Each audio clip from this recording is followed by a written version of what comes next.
I mean, what's Pro Football Focus doing? Last week they had Brady. This week they got Brady. We're literally doing it differently from everybody else. As a matter of fact, moving forward from this point on, I will not make reference to PFF. Ready to get into it? Yeah. All right. We're going team by team. I would be very careful about slinging stone. Am I going to get sued? We got legal on this? I like football season, all the things that go with it.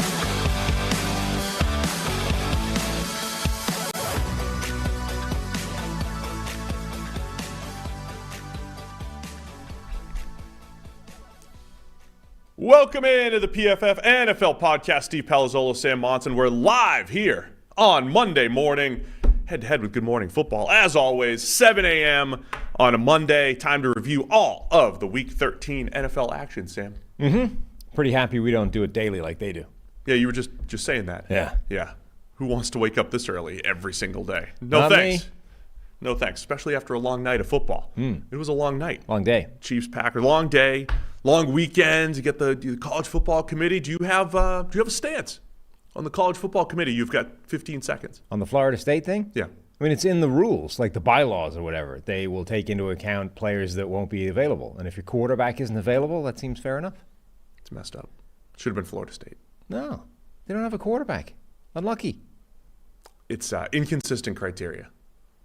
Not for the top four thing. It only gets inconsistent. They rank after every that. team. Yeah. They're supposed to rank every team. Don't care. If they said, hey, Florida State doesn't have their quarterback, who would you want to play tomorrow? No. Then Georgia, Ohio State, all these other teams should have been ahead of Florida State. It's my final take. It's only inconsistent outside of the top four where nobody cares about it anyway, right? They ranked number 1, 2, 3, 4, and then they just scribbled some names down. The rest of them don't matter. The order after that was irrelevant.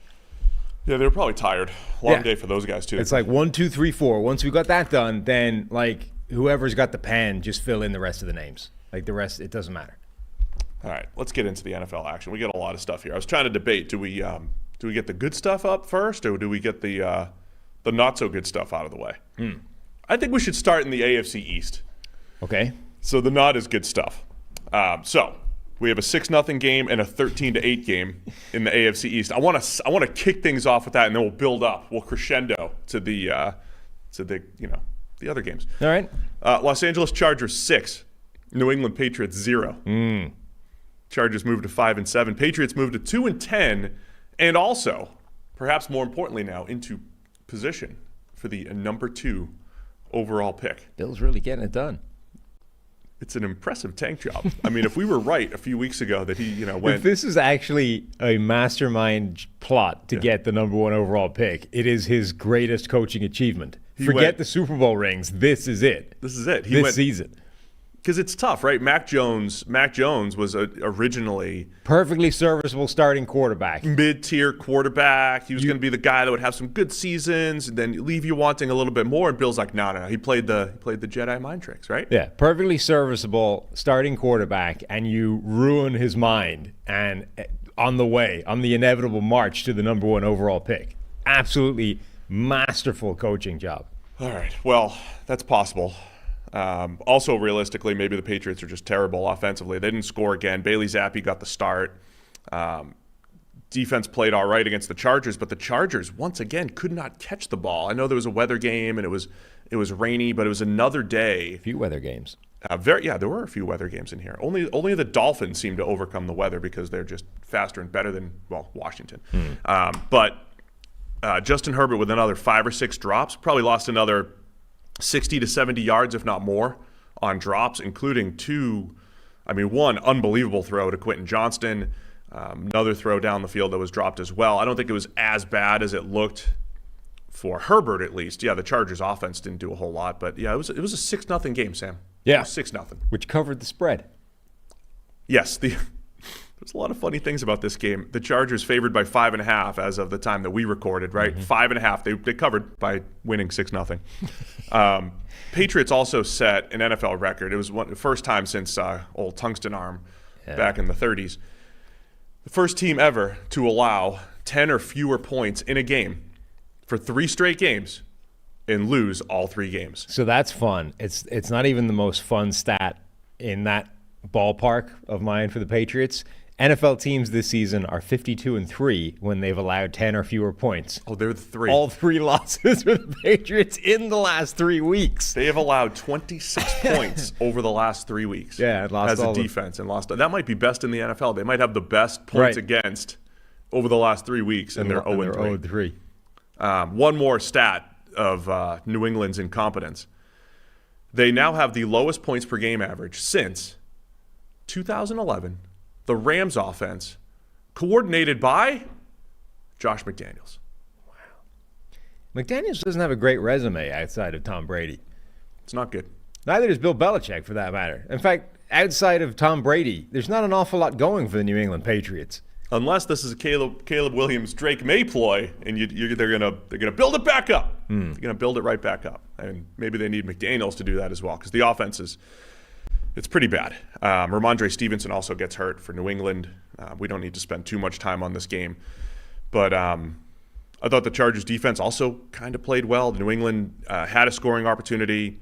They were in field goal range, but they were down 6-0, so they had to go for it on 4th down in the 4th quarter. And the Chargers kind of flipped the script on a must-have game. They overload pressure.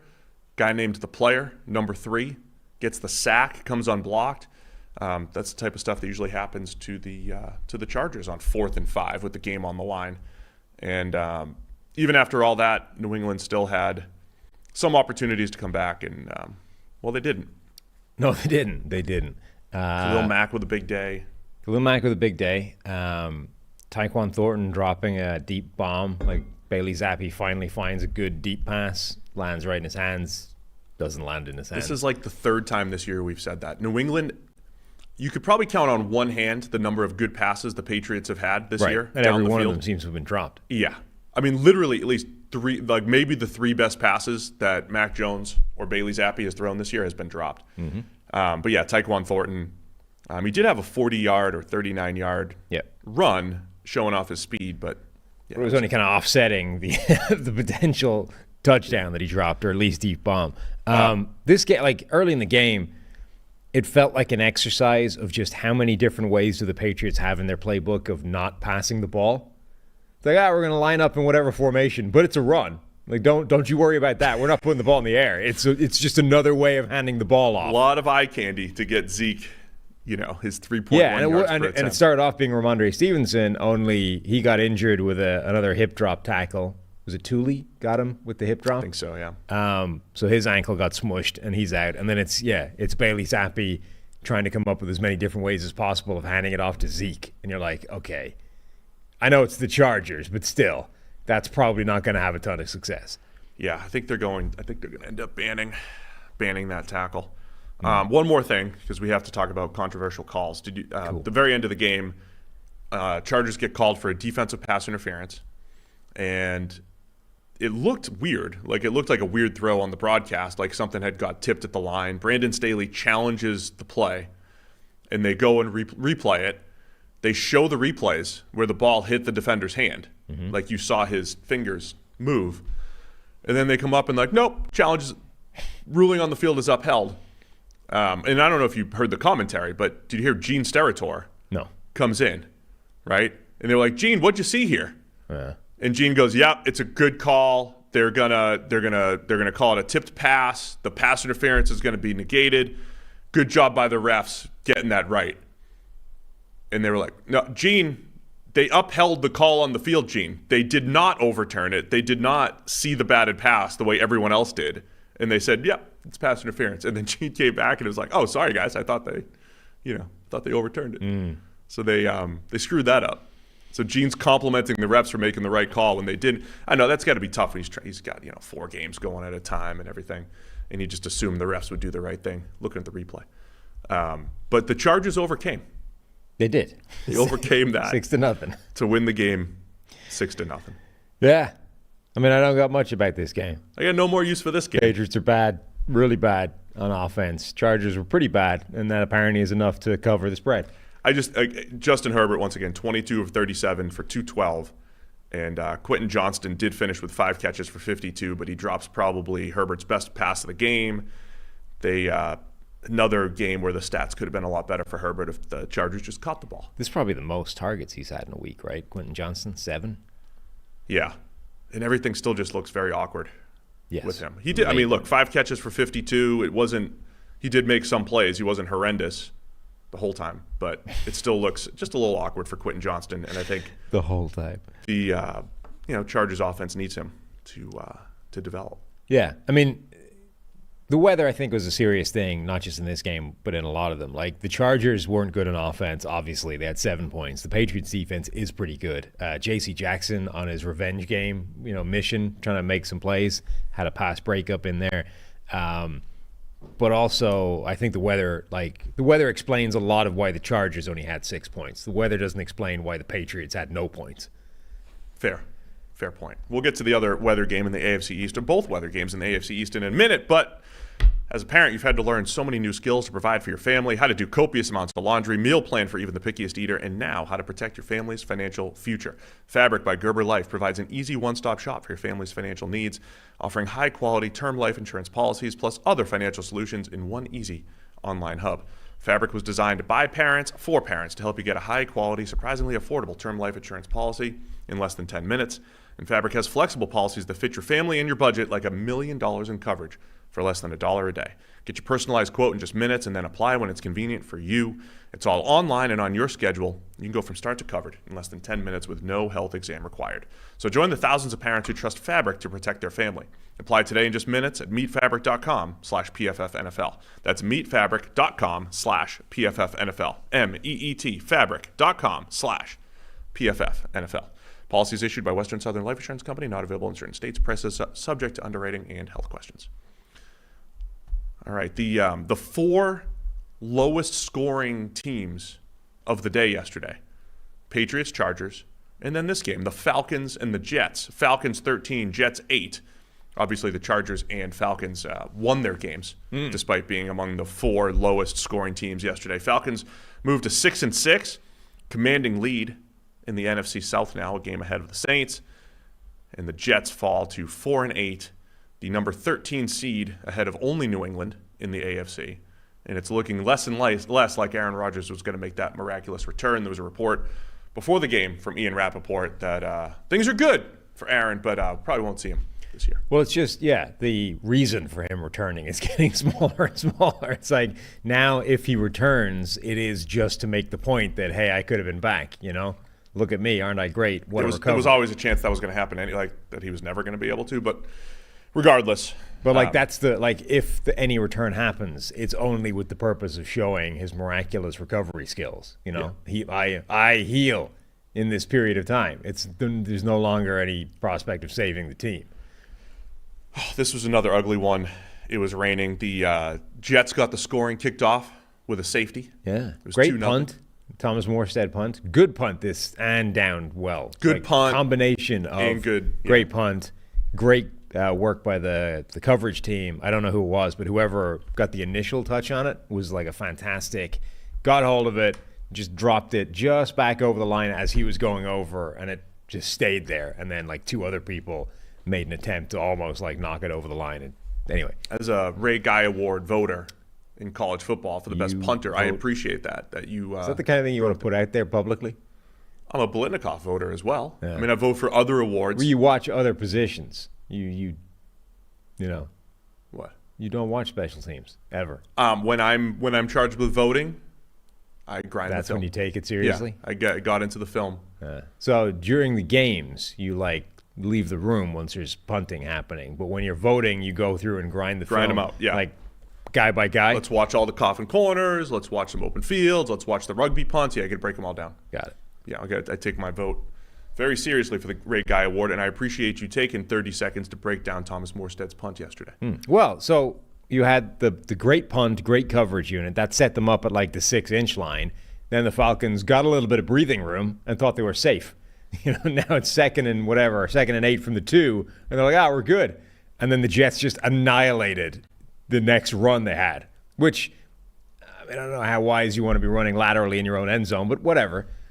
Outside zone type of play, and the Jets just murdered it. And deep in the end zone, safety there's your opening points. Quinn and Williams blew it up, but I thought even better than that was Ashton Davis, the Jets safety, just moved his blocker 6 yards into the backfield into Bijan. He just ran through him. It was unbelievable. Yeah, those two guys. I mean, Quinn Williams was in the backfield destroying the play. If there was any shot of getting away from that, Ashton Davis blew that up by just running right through his guy.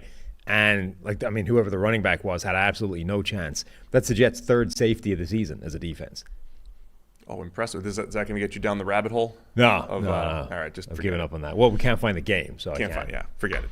That's an inside joke that isn't even a joke. It's just forget it. Move on. Falcons came back. They were not moving the ball well at all. And then Desmond Ridder had back-to-back really nice throws. Had a deep out to move the chains and then a 20-yard seam to Michael.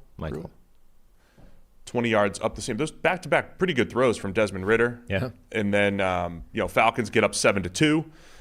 It was 10-5 at one point. Jets come back to make it 10-8.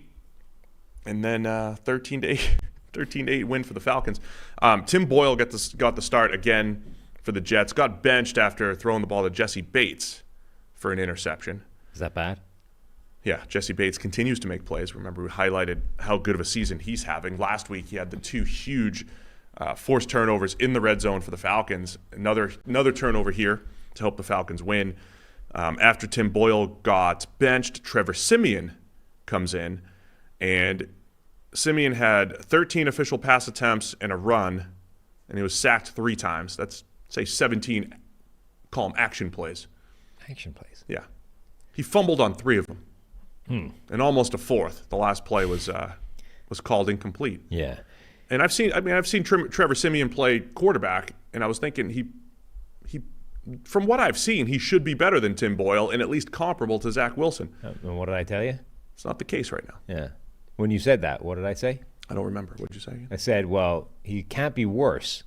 Oh, he might not be better. This is the world the Jets are in right now. There's no good. There's just which bad do you want to go with right now? That's what they're choosing between. The Jets' offense this game started with 3 consecutive punts and then a fumble before they finally got a field goal on the board. It's terrible. I feel bad for the Jets' defense because they are so good. And then, there are games that get away from them because they know, if they don't score 10 points, they're probably not winning the game. They're put on. Their defense once again scored points. Yeah. With the safety, but they were put on a short field. Right. That's what I mean. They now know that scoring isn't enough. They now need to score double digits for them to win games, which is absurd. Yeah. Dalvin Cook fumbled early on, so because it's not just that their offense is not going to score. If they were going into a game going, it's going to be 0 points from the offense. So any points on the board are going to have to come from us. That would be one thing. But they're going into games saying the offense, there's a pretty healthy chance that the offense is going to put 6 up for the opposition. They're going to actually cost us points, not just put them up. So we now need to score double digits. Yeah, and we talk a lot about how difficult, when we get into the offseason and discuss the Jets, we're assuming Aaron Rodgers will be there next year. We also talk about how difficult it is to project defense year over year. It's going to feel good on paper that the Jets are going to do that. It's going to be tough for them to replicate it as good as they've played next year when presumably Rodgers is back. But a lot of issues for the Jets. That's why they scored 6 points offensively. Yeah. Late in the game, did you see Cordero Patterson save a possession? Now, saved it by fumbling. Fumbled and then got the ball. No, well, didn't get the ball. Fumbled it and then batted it out of bounds to stop it being a turnover. It was sort of... you think about it, that's recovering your own fumble in a way. Because, so he literally fumbles the ball going wide. There's a million Jets around this football and Patterson. And he dives to the ground and just bats it out of bounds, saves the possession. That could have been costly in this game. Because it's the end of the season, we're talking scenarios and rankings and everything. So as I said earlier, Falcons are now 6-6. They are a game ahead of both the Bucs and the Saints, actually, in the NFC South, who are both 5-7. And again, as of right now, the Falcons would be the number 4 seed as the division winners, hosting the Dallas Cowboys if the playoffs started today. You wanted to praise Bud Dupree. I merely sent you a message that he had the best game of his Life. season. Oh.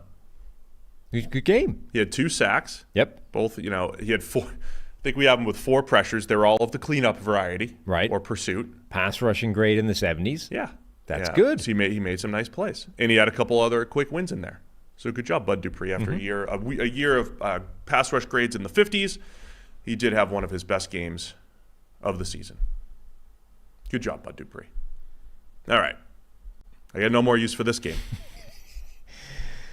Not It's a great from game. what's the movie? My Cousin Vinny. My Cousin Vinny.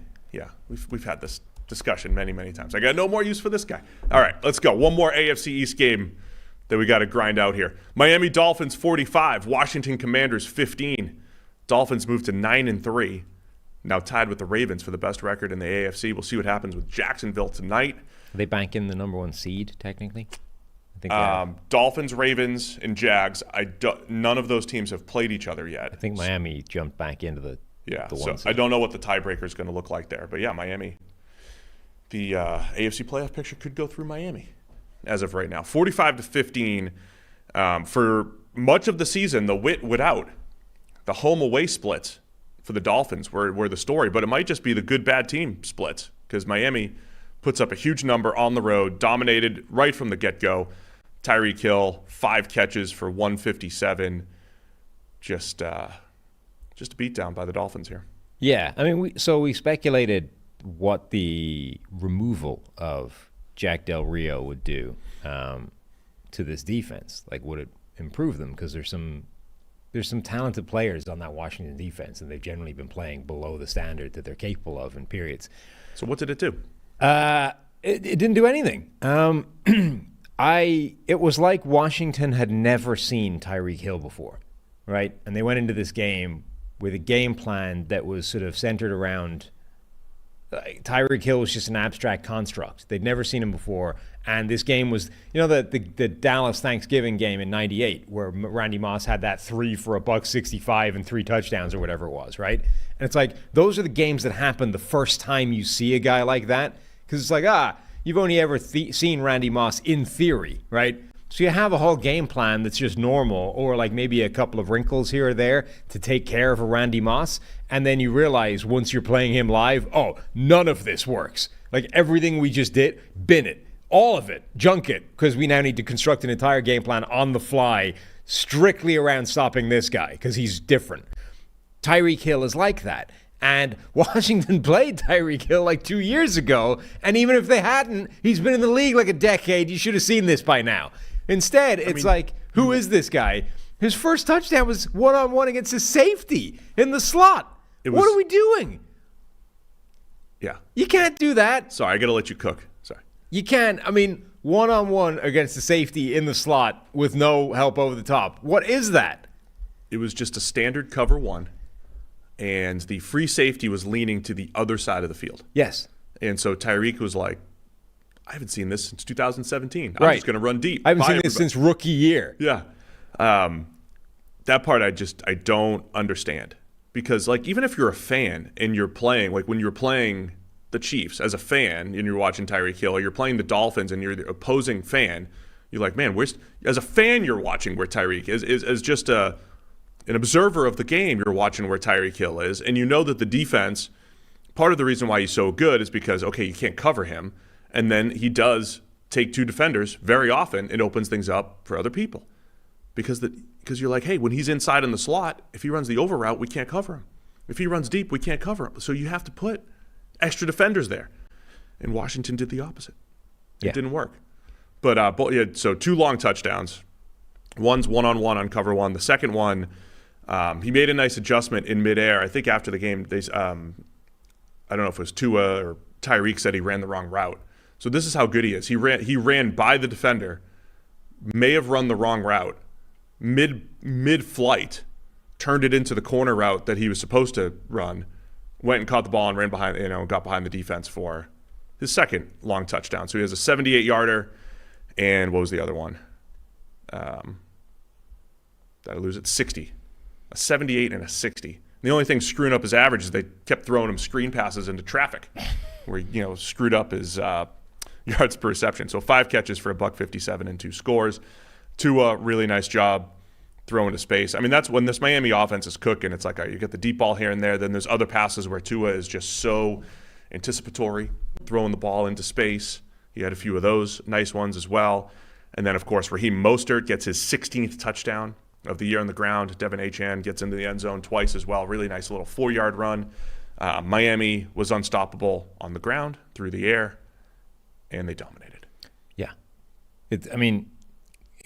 Just suicidal defense by Washington. Absolutely insane.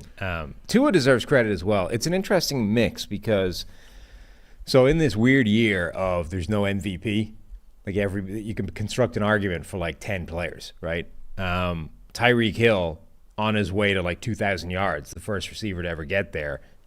He's well on track at this point. He's on track for like 2,100 at this stage.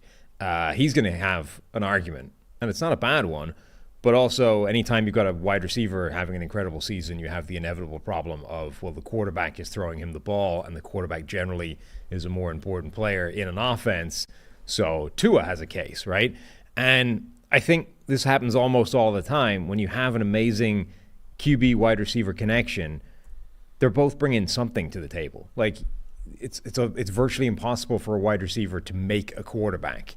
You know, there's nothing this guy's bringing to the table, just putting the ball in the air and I'll go make it happen. For the second time this show, when Randy Moss and Dante Culpepper were so amazing, like if you look at Moss's highlight reel, the number of plays where Culpepper drops it like into a bucket 55 yards downfield is ridiculous. If Moss doesn't have Culpepper for that period of his career, his numbers probably aren't as good. Now, we saw right at the start, Randall Cunningham, like he was pretty QB-proof, but it's different if he doesn't have Culpepper. Tua is so good at doing that Chad Pennington thing of putting the ball in the air deep, like immediately. He gets, his average time to throw is so incredibly low, in addition to his average depth of target being very high, because he just knows that the guy's going to be open and just puts it in the air and lets him run underneath it. Both of those deep passes yesterday, the ball was in the air before Tyreek Hill was past the guy, right? He knew that he would be past the guy, because like he's got the look. He's like, well, it's one-on-one.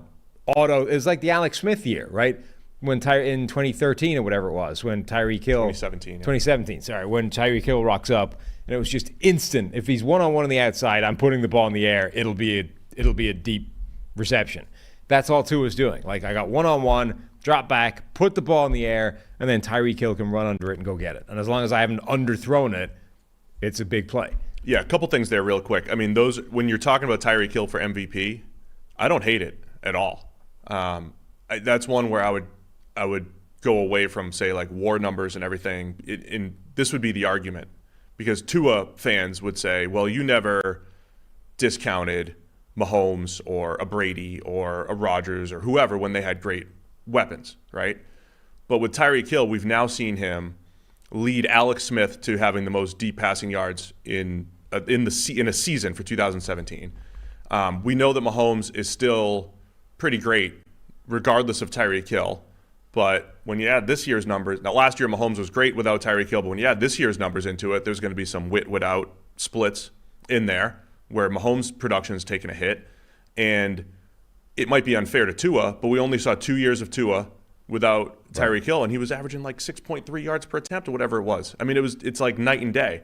So the argument for Tyreek Hill is kind of like this multiple years worth of evidence that he is a QB elevator. There's always confounding factors. You're right. I mean, Tua is outstanding at fitting what Tyreek Hill is doing, not just because he throws it far, but like you said, he throws it early. Mike McDaniel came in as well, put them in position to succeed. But yeah, I don't hate the Tyreek Hill argument here. I will say on the Randy Moss thing, looking back at his career, Jeff George, Randall Cunningham, Dante Culpepper, maybe not the best quarterbacks, but maybe 3 really good quarterbacks for Randy Moss, and then Brady. Yeah. All guys that could get him the ball down the field at least. So we got to see Moss with quarterbacks that could play to his skill set at least. Yeah, I mean, you forget the Raiders, Randy Moss, and the end. Andrew Walter. Yeah, and the ass end of his career. But for the good parts of his career, the only kind of quarterback that didn't really fit Randy Moss was Brad Johnson, right? And even then, he was so good right away that he managed to turn a bunch of terrible Brad Johnson underthrows into elite, big plays. One more thing I want to highlight here. Sam Howell threw a pick six. Andrew Van Ginkel. I'm not sure how much to actually blame Sam Howell on this one. It was a quick screen. It's a catch and throw type of thing. Maybe the alignment. Yeah, he should have known from pre-snap alignment not to throw this thing. But Van Ginkel normally is supposed to be cut by the right tackle there, and just makes a great play. Reads it, takes it to the house. Van Ginkel had a big game. He's going to win Defensive Player of the Week probably in the AFC because he had an interception for a touchdown. He had a sack. How could you possibly predict that at this point in time? Oh, because he had the stats. I see. Yeah. I mean, we'll have him with a really good grade too. But anytime you have a pick six and a sack, I mean, pretty tough to overcome for defensive player. So they'll probably have offensive and defensive player of the week this week in the AFC, off the top of my head. Do they do AFC, NFC? Yeah. Yes. Right. Forgot for a minute here. All right. Anything else? That's it on those games. Yeah. I mean, it was a strange game from Washington's offensive point of view. Like they got blitzed out of the gate very quickly. They were already down 10 when he threw that pick six to Van Ginkel. And then they kind of clawed back briefly into it and then just couldn't stop the Dolphins at any point, and that dissipated pretty quickly. Crack research staff, Ben Stockwell. Yeah. Who's working right now. He's grinding the film right now, working, but always listening and ready to fact check us. And he says, you are absolutely correct, Sam, that the Dolphins are the number one seed. Well, that's not quite what he said. What he actually said was Sam is right for once. Shocker. That's verbatim what he said. Yeah. I was trying to protect you there, but that's well, fine. that doesn't, I mean, it's not protecting me if I've read the words already. I'm protecting you from the public. I see. Yeah. And the harassment from Ben. All right. We got no more use for that game. Let's go. Do you want to go Pittsburgh, Arizona? The longest game ever. The longest game ever. Arizona Cardinals 24, Pittsburgh Steelers 10.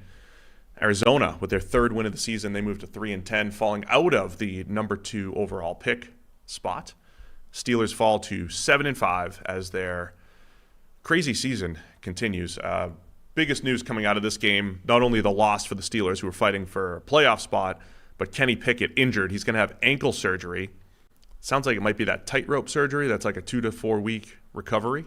That's the what people are theorizing at the moment right now. So Pickett got injured about halfway through the game, or a little bit before, right? Right before the break. Which one? The second break? Whatever it was. But disappointing game for the Steelers. The second week post Matt Canada, maybe we overreacted in week 1, where they had a lot of yards and 16 points. They end up with just 10 points here, and it all came with Mitchell Trubisky. The last thing I wanted to finish up with here, the Steelers have to turn around and play on Thursday night. So it's going to be Mitchell Trubisky playing against the Patriots on Thursday Night Football.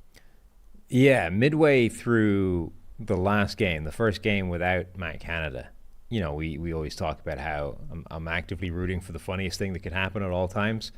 We're like, how funny would it be if they went from being outgained in every single game but winning them all to, as soon as they get rid of Matt Canada, now they're going to put up 400 yards every week and lose, Yeah.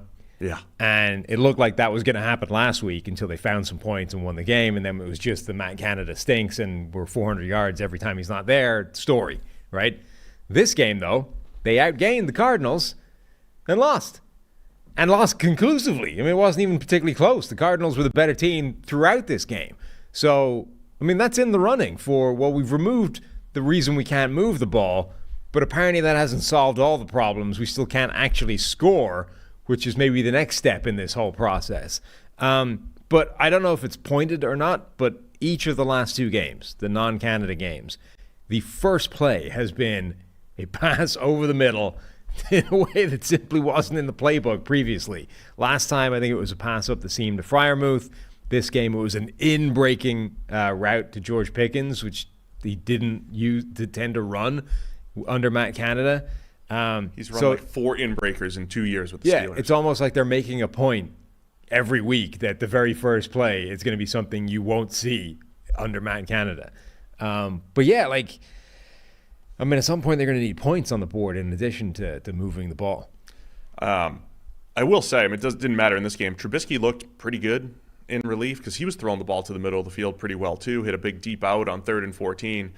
Trubisky, look, he wasn't great last year when he started in Kenny Pickett's rookie season, but he played all right. He actually had some big plays in certain games, 3rd and longs.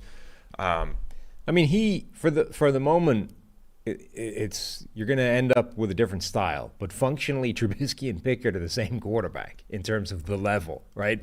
So any bump that you're anticipating for Kenny Pickett now that he's freed of Matt Canada's oppressive yoke should apply to Trubisky as well. Like, Trubisky should be better now in this offense than he would have been in Matt Canada's offense. That's just a logical next step.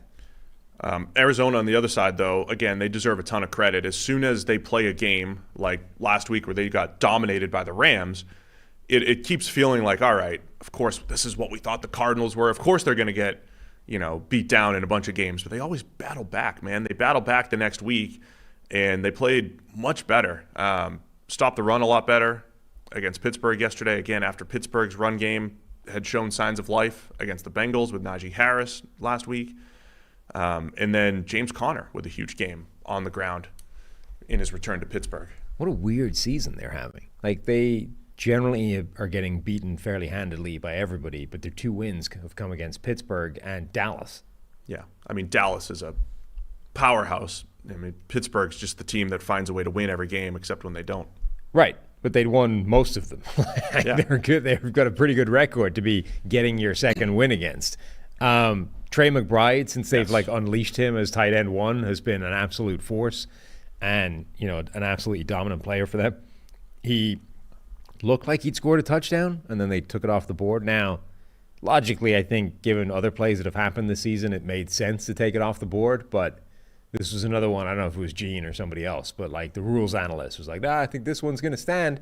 This is different. Ground and then didn't complete it. Which one was this? Yeah. Yeah. So it was like the Deontay Johnson play from last week, right, where he catches the ball in the end zone, gets multiple feet down, 3 in this case, and then they hit the ground and the ball comes out. And he's like, well, the difference between this and the Deontay Johnson one last week is that there's a 3rd foot down and even a knee and maybe an elbow, and then the ball comes out. So I think this one should actually stand. And then they were like, no, it's the same play. Don't be ridiculous. And they took it off the board. Then he scored, was it the next play or a play or 2 later? But either way, McBride has had an insane level of production since they just put him in the lineup and went, why would he not be tight end 1? McBride had 7 first downs or touchdowns through the air. Arizona, McBride had 5 of them. I mean, he has been absolutely fantastic. Arizona, it was 3-3 in the second quarter, and then Arizona took the last 5 or so minutes almost of the first half to go 15 plays for 99 yards to score that touchdown. And put them up 10-3. That was before or somewhere in the middle of those breaks. Yeah, so it was interesting that the game, it didn't go Arizona's way right away, and they just kind of ran away with it. This was close for a long time, and they were at 3-3 before that drive. Rondale dropped an absolute bomb. It was 3rd and 14. They had back-to-back plays of getting stuff for nothing, and in fact negative yardage. And then 3rd and 14, it's everything they run was just getting annihilated in the backfield. And Kyler just goes, to hell with this. Bomb deep down the field to Rondale Moore. And we'd been sort of praising them for using Rondale as a deep threat, a tiny guy that had just been a gadget receiver up until this point. They've been using him as a deep threat with Kyler Murray back, and he drops this absolute bomb. And that feels like the kind of play Arizona needs to have against a team like Pittsburgh. And despite that, they didn't need it. They then end up having that 99-yard drive and taking the lead and winning anyway. Rondale did have a negated touchdown, though, where he Rondale Moss. Right. Patrick Peterson. That didn't count. No, because then that was negated by holding. Yeah. So he ends up with this. What was the stat line? I was going to say he ends up with a box score that's 1 catch for 6 yards because he dropped a 60-yard bomb and has a great touchdown catch negated by a holding call. Yeah. So again, Trey McBride. Not only did he have 5 out of the 7 first downs, 8 out of the 13 completions that Kyler Murray had officially, because you take the Rondale drop and the negated touchdown. So, but yeah, credit Arizona and Pittsburgh still hanging on at 7-5. Where are they in the playoff picture here? I think if the playoffs started today, Sam, They're the number 5 seed going to Kansas City. We would have to take them out because they lost their quarterback. We would take them out. That's right. We would kick the Steelers out of the playoffs until we showed we would need some surgery results from Kenny Pickett. Can he come back? Well, no, because the idea is they're starting today. Oh, that's true. Yeah. He would be unavailable. Pittsburgh would be kicked out of the playoffs. We'd put Houston in, and I think that would be fair. A good decision. That would be the same exact decision that the College Football Playoff Committee made this weekend. And I have no problem with it. And you have no problem with it? None. Okay. All right. Let me. Anything else to wrap up on this while I get my bearings? No, crazy. I mean, we were joking about this being the longest game ever. Like, they had multiple weather delays. The second one, at one point, they showed just a video, a live shot of like cascading rain coming down, like some of the worst rain you've ever seen, just dropping out of the sky. In addition to the the lightning and yada yada, and this felt like it was going to go on for hours. All right, so we got a Prize Picks lineup for tonight. Yeah. Here's the deal. It's Jags Bengals. Mm-hmm. It's Monday Night Football, and this is what we're doing here at PFF. Evan Ingram, Jaguars tight end. We got him going more than 42.5 receiving yards. We have Travis Etienne. This is a good one. More than 1/2. So all he needs is one. More than a half passing, rushing, or receiving touchdown. A score of any description. Yeah, get into the end zone, Travis. And we also have Travis going more than 86.5 rushing plus receiving yards. So it could be through the air or on the ground. So we're looking for a lot of Jags offense here. So Evan Ingram, more than 42.5. ETN, more than a half touchdown and more than 86.5 rushing and receiving yards. Prize Picks, my friends.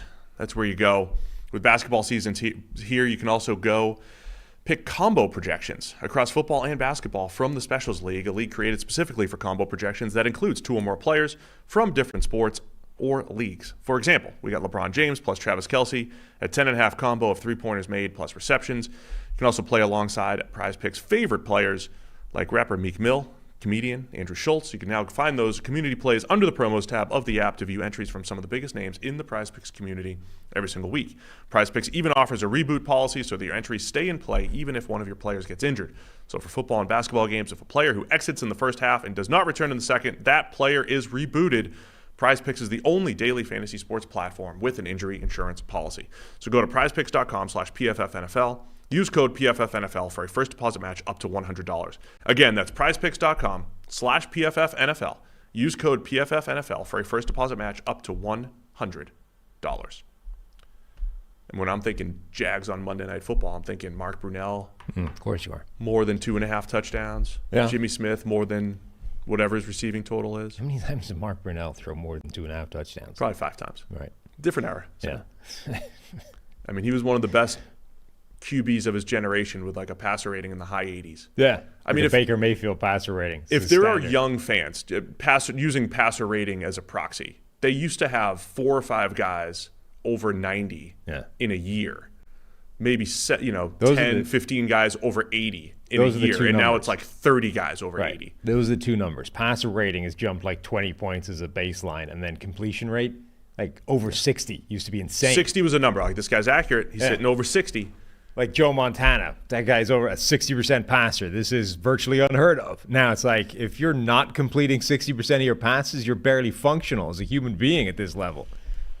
Let's get to some AFC South action. Indianapolis Colts 31, Tennessee Titans 28. Colts moved to 7-5. It was an overtime victory for the Colts here. Titans lose their first game in Nashville all season. Ever. Yeah. Killing my stat here. And I lost this game because you told me to go with the Nashville thing. I was talking myself into the Colts the whole time. I mean, I just wanted you to stick with your own convictions. I could do that. Titans fall to 4-8 here. This game was wild, man. Yeah, it's crazy. I said a couple games were kind of intoxicated yesterday. This was one of them. There's a lot going on in this game. Yeah, the game was nuts. It made no sense. So the Titans kicked off the scoring with a 22-yard run by Derrick Henry, and the Colts came right back, 36-yard touchdown. I guess we could just jump right to the end. I'm not going to go through each score. But like, it was like Will Levis at the beginning of this game. Every time I looked up, he was throwing the ball 50 yards down the field. Mm-hmm. He had that play where he fumbled in the throwing motion immediately sprinted and picked it up, ran it back for what could have been a 50-yard touchdown, but they just called him down. Right.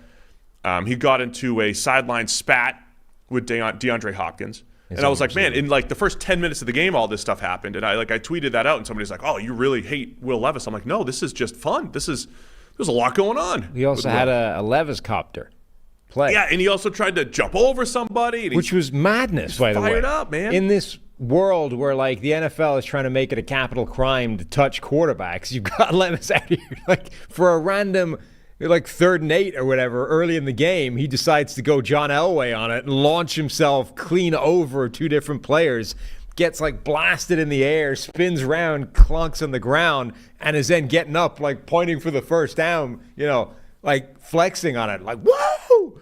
Like, dude, simmer. Like, we got a whole game of this. It's only against the Colts. Relax. Oh, man. Levis was just fun in this game.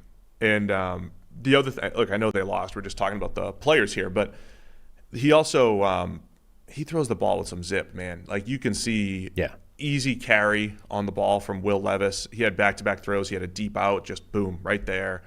And then the bang 8. Like, you just saw his velocity on a couple throws. He had a couple weird misses in there, but again, I know they lost, but I think there were definitely some encouraging signs by Levis. I do feel like we might be entering this special world of Levis's volatility, Sam Howell's volatility.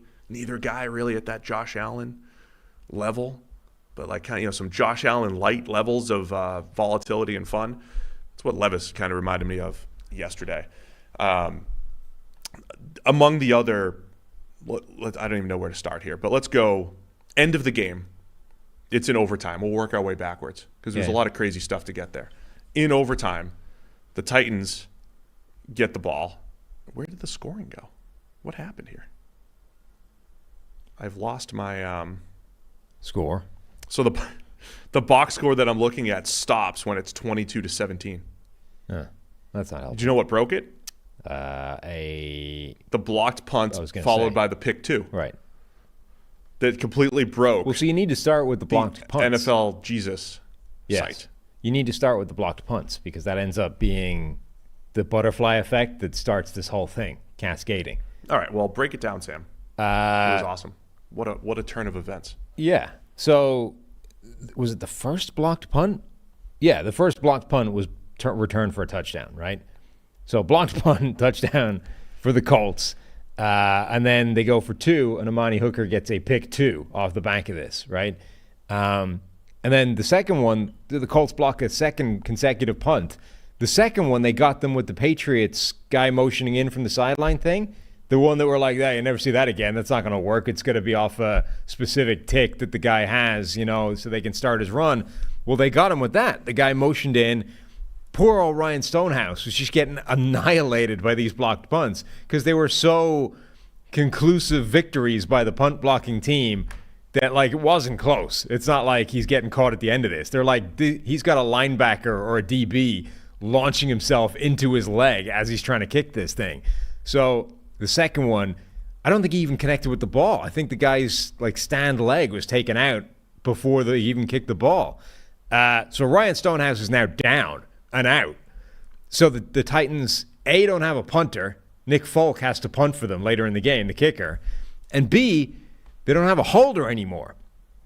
So they get a touchdown and miss the point after because Ryan Tannehill is now the new holder.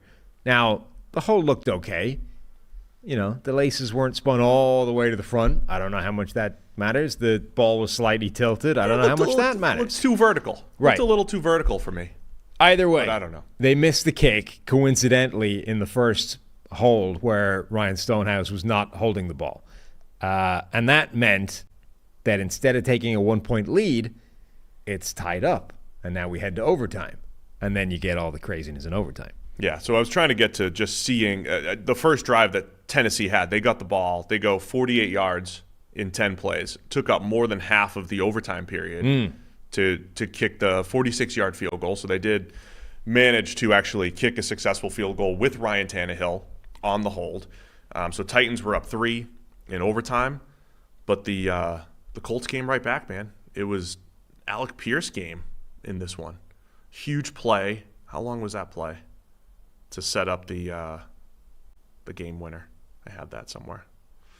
Good work by me. But Gardner Minshew comes right back, hits Alec Pierce on a deep ball, and then game-winning touchdown to Michael Pittman. Yeah, I mean, Alec Pierce had 2 deep bombs in this game. He ends up with like 3 catches for 100 yards or something crazy. Michael Pittman has 100 yards as well, but his come on 11 catches, including the final one, the touchdown, which is a really nice play by the Colts. They like stacked those guys, had a release where Pittman kind of goes out first and then shoots back in behind the 2 DBs that have both kind of taken the inside release guy. They were sort of staggered in terms of depth. They were set up to defend this well, but then they both went in the same direction, and Pittman just sort of loops in behind them and is just wide open at the back of the end zone. It was actually a very similar concept to what the Titans had used on their first touchdown. They didn't run the fake flap, but they basically ran a high-low 2 ins to score their first touchdown in the tight red zone. So Colts, that's what they ran for a 4-yard touchdown to Michael Pittman. So it was a 55-yarder by Gardner Minshew to set things up for the 4-yard touchdown for the game winner for Michael Pittman. So yeah, it was just a crazy back and forth game. Minshew had turned it over early again. I thought, if you're a Tennessee fan, there was a lot of things that were actually encouraging. I thought the run game was excellent with Derrick Henry and Tajay Spears. It was probably the best run blocking effort by the Titans in this one.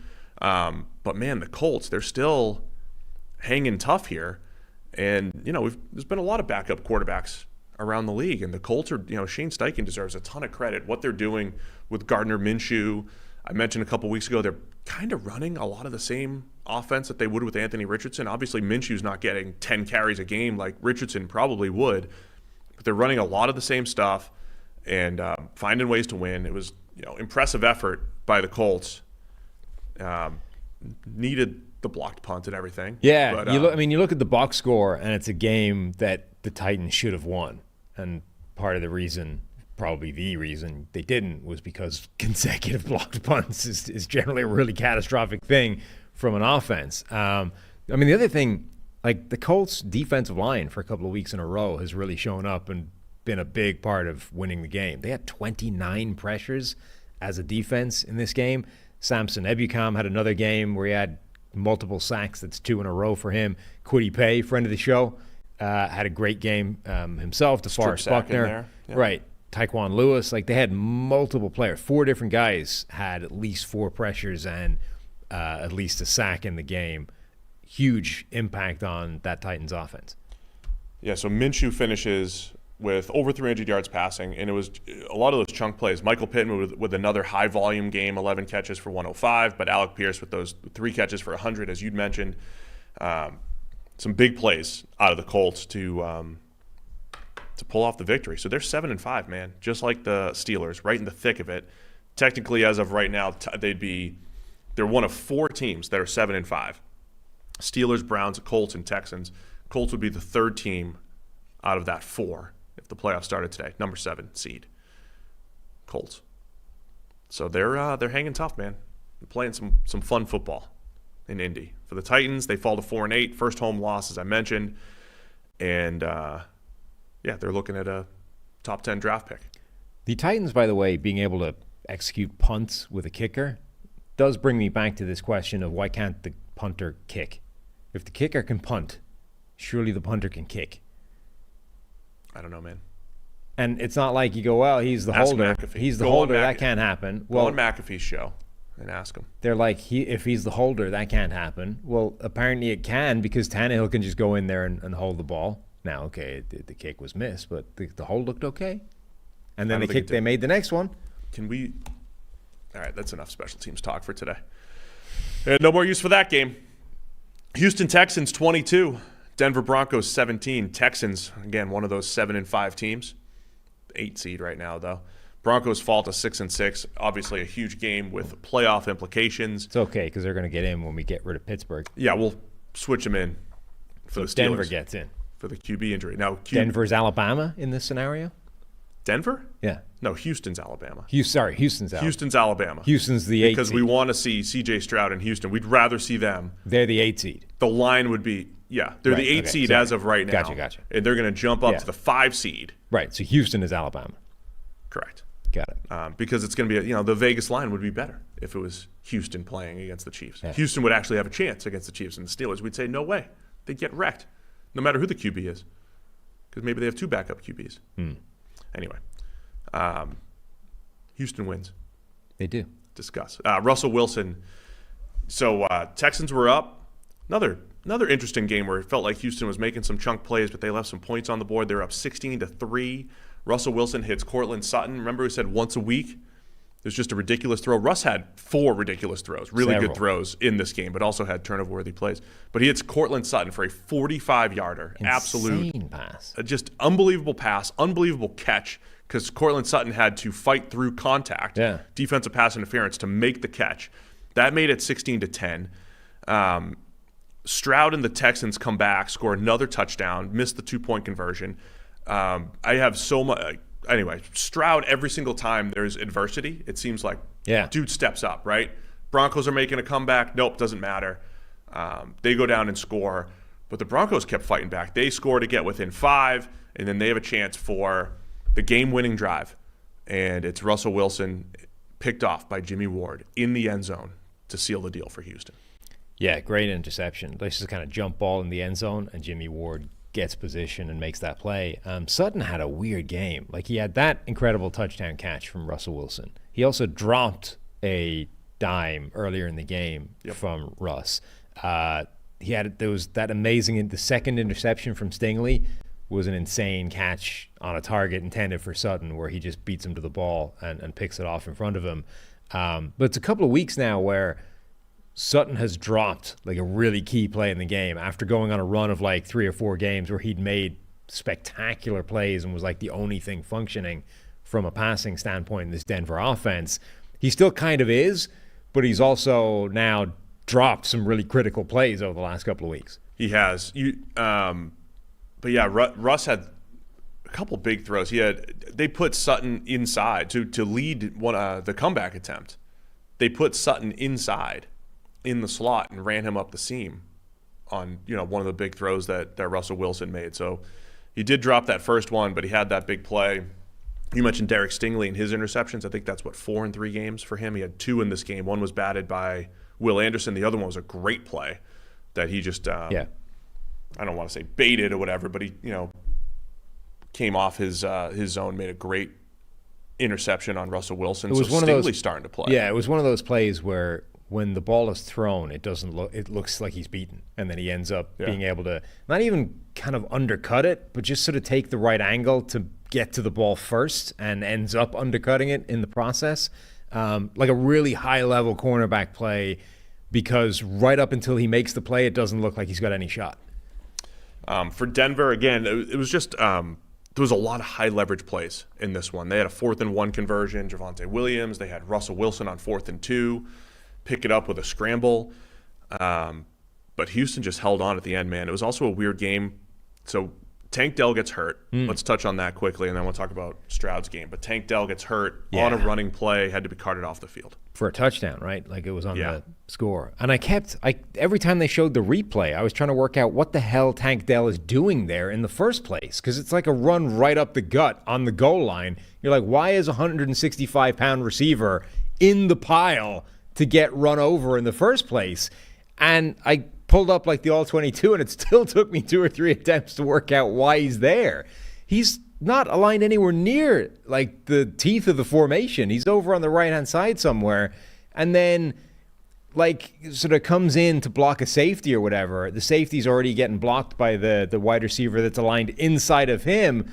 So he just kind of keeps going, looking for work. It's actually a really great hustle play by him to kind of keep scraping inside, find a guy that needs blocking, actually do the job and taking him out, and then just gets driven over by the pile coming in behind him.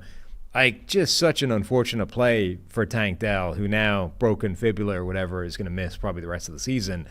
Just sucks for him to end the season that way. He was, had this incredible connection with C.J. Stroud, but also like plays like this where 90% of wide receivers in the league are not there because they're not that bothered by the play. Like they're not, even if they were interested in making the initial block, the second there was a guy already taking that guy, they're like, all right, I'm done. Have fun. I'll see you on the next one, but I'm out of this play. He keeps going looking for work, and that's the thing that ends up getting his leg broken. Yeah, I mean, because again, if Houston is able to sneak into the playoffs with the way Stroud has played and developed, the way this defense is, they're probably a step above feisty, right? They're not great every single week, but they're a step above. You have a game where you see Will Anderson, their first-round picks, Will Anderson, Derek Stingley making plays. Will Anderson had a ton of pressures in this game. He's awesome against the run. Stingley continues to develop. I mean, they're the team that's going to start peaking at the right time. They've been peaking, but you lose Tank Dell. That is a big loss for this team. So I mentioned C.J. Stroud. He finishes 16 of 27 for 274. So just 16 completions. There was a few games around the league like this. Just 16 completions for 274. Which is 10.2 per attempt. Yeah, 10.2 yards per attempt, but that's, massive. I mean, it's like a college, 16 completions for 274 yards. Nico Collins finishes with 9 for 191. Stroud hit him with a 59-yard bomb early. But Stroud also got sacked 5 times, fumbled twice in the pocket, probably both avoidable.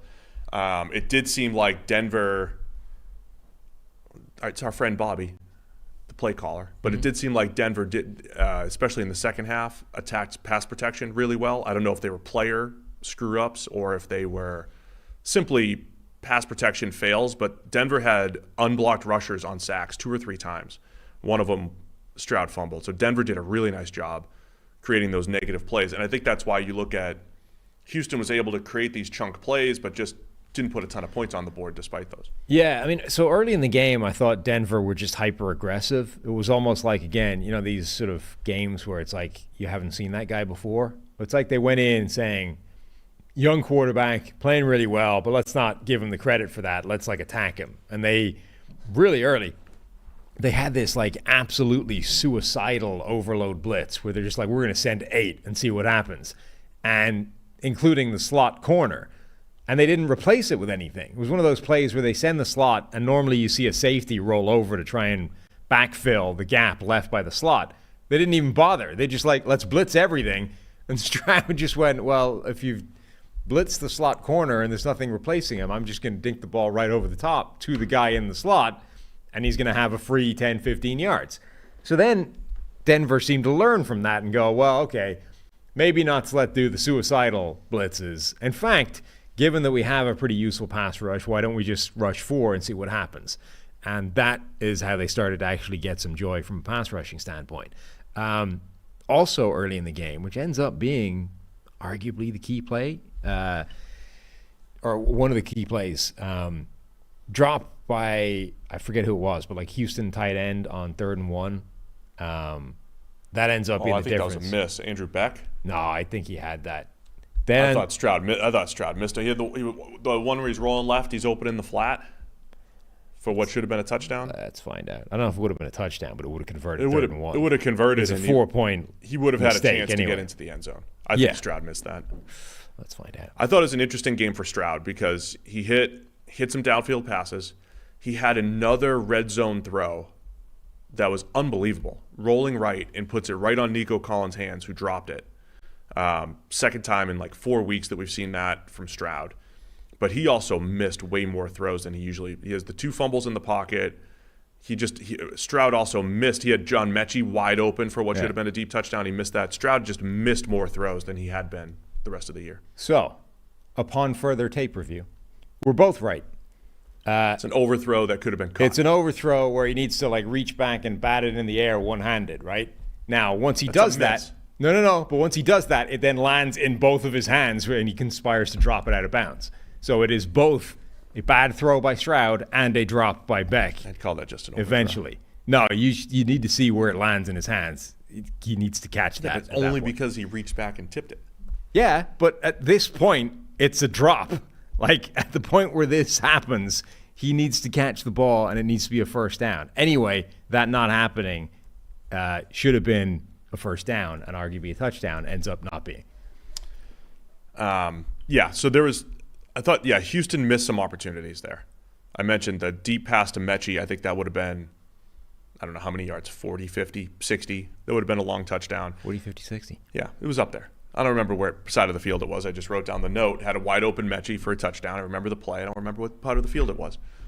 If the Texans make the playoffs, they will be the first team and they will be the first rookie head coach and quarterback to make the playoffs since.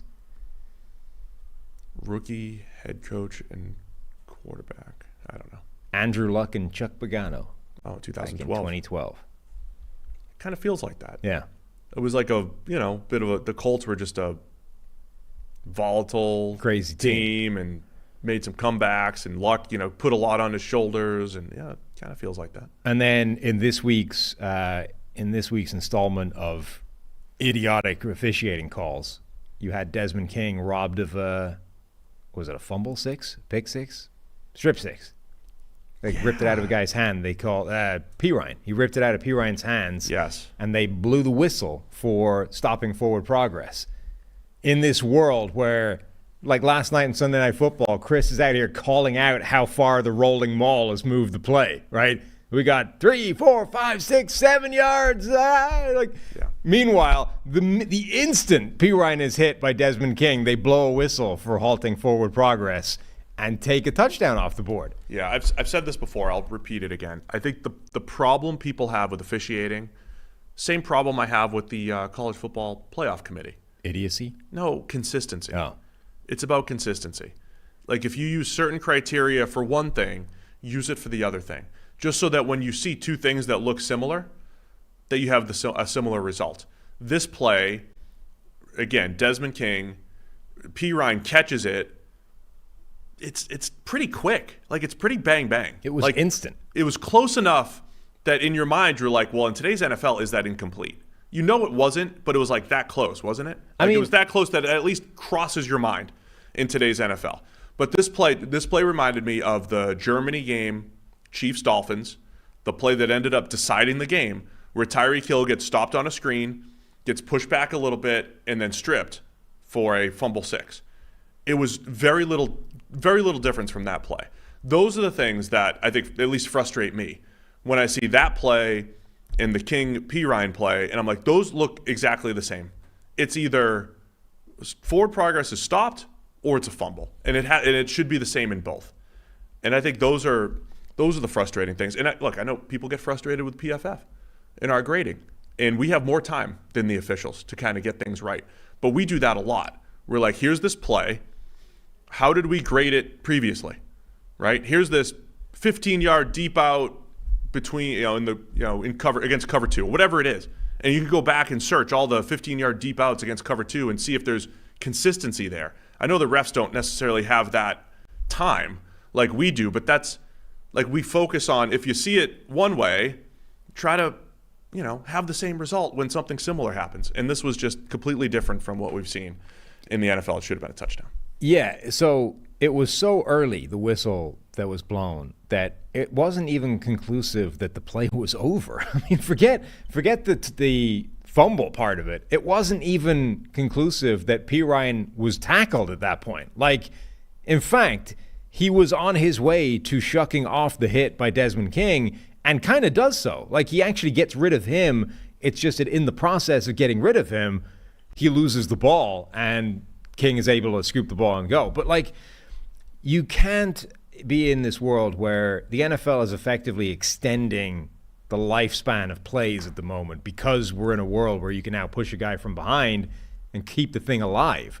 So you cannot, like, an early whistle for forward progress being halted is completely inexcusable in today's world of football because so many of these plays now exist beyond that point. To accidentally halt a play when it's not even clear that the one-on-one tackle is being made, let alone that there's a fumble at the end of it, is a genuinely egregious call.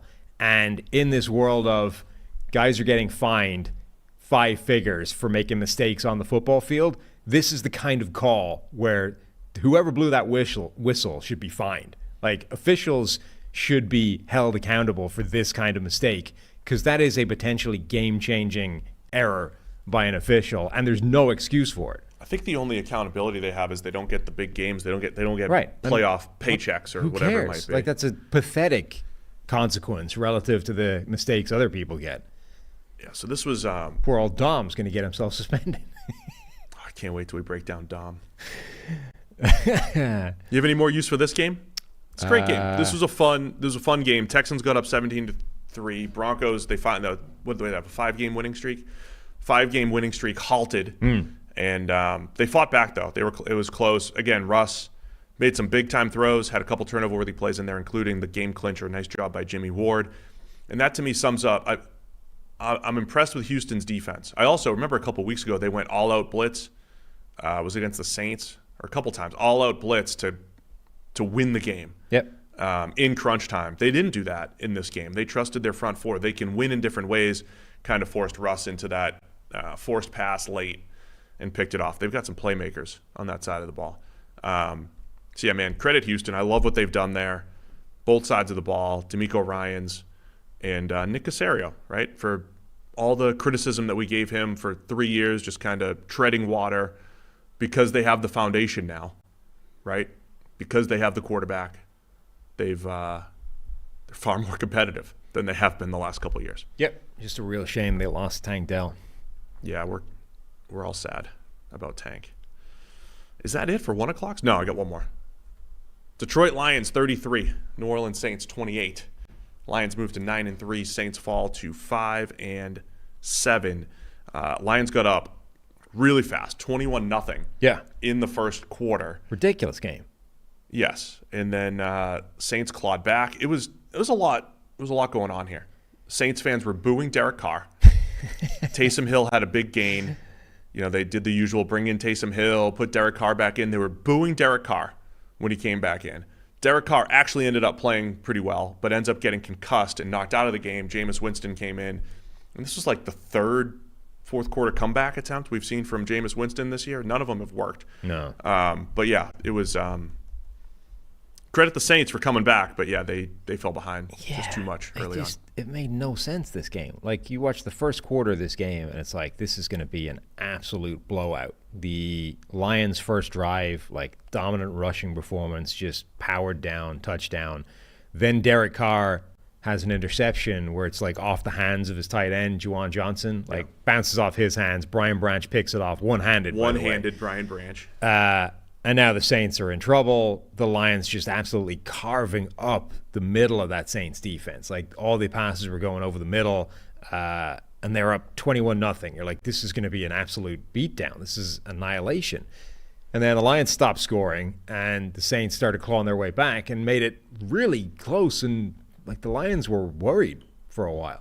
Yeah, I mean, it kind of makes sense. The Saints defense shouldn't be that bad. I mean, I think it was the touchdown to get up 21-0. Amon-Ra St. Brown over the middle, lined up. He's got Zach Bond on him, who's a linebacker, and former pass rusher from Wisconsin. That is a massive mismatch, 25-yard touchdown where St. Brown just runs away from him.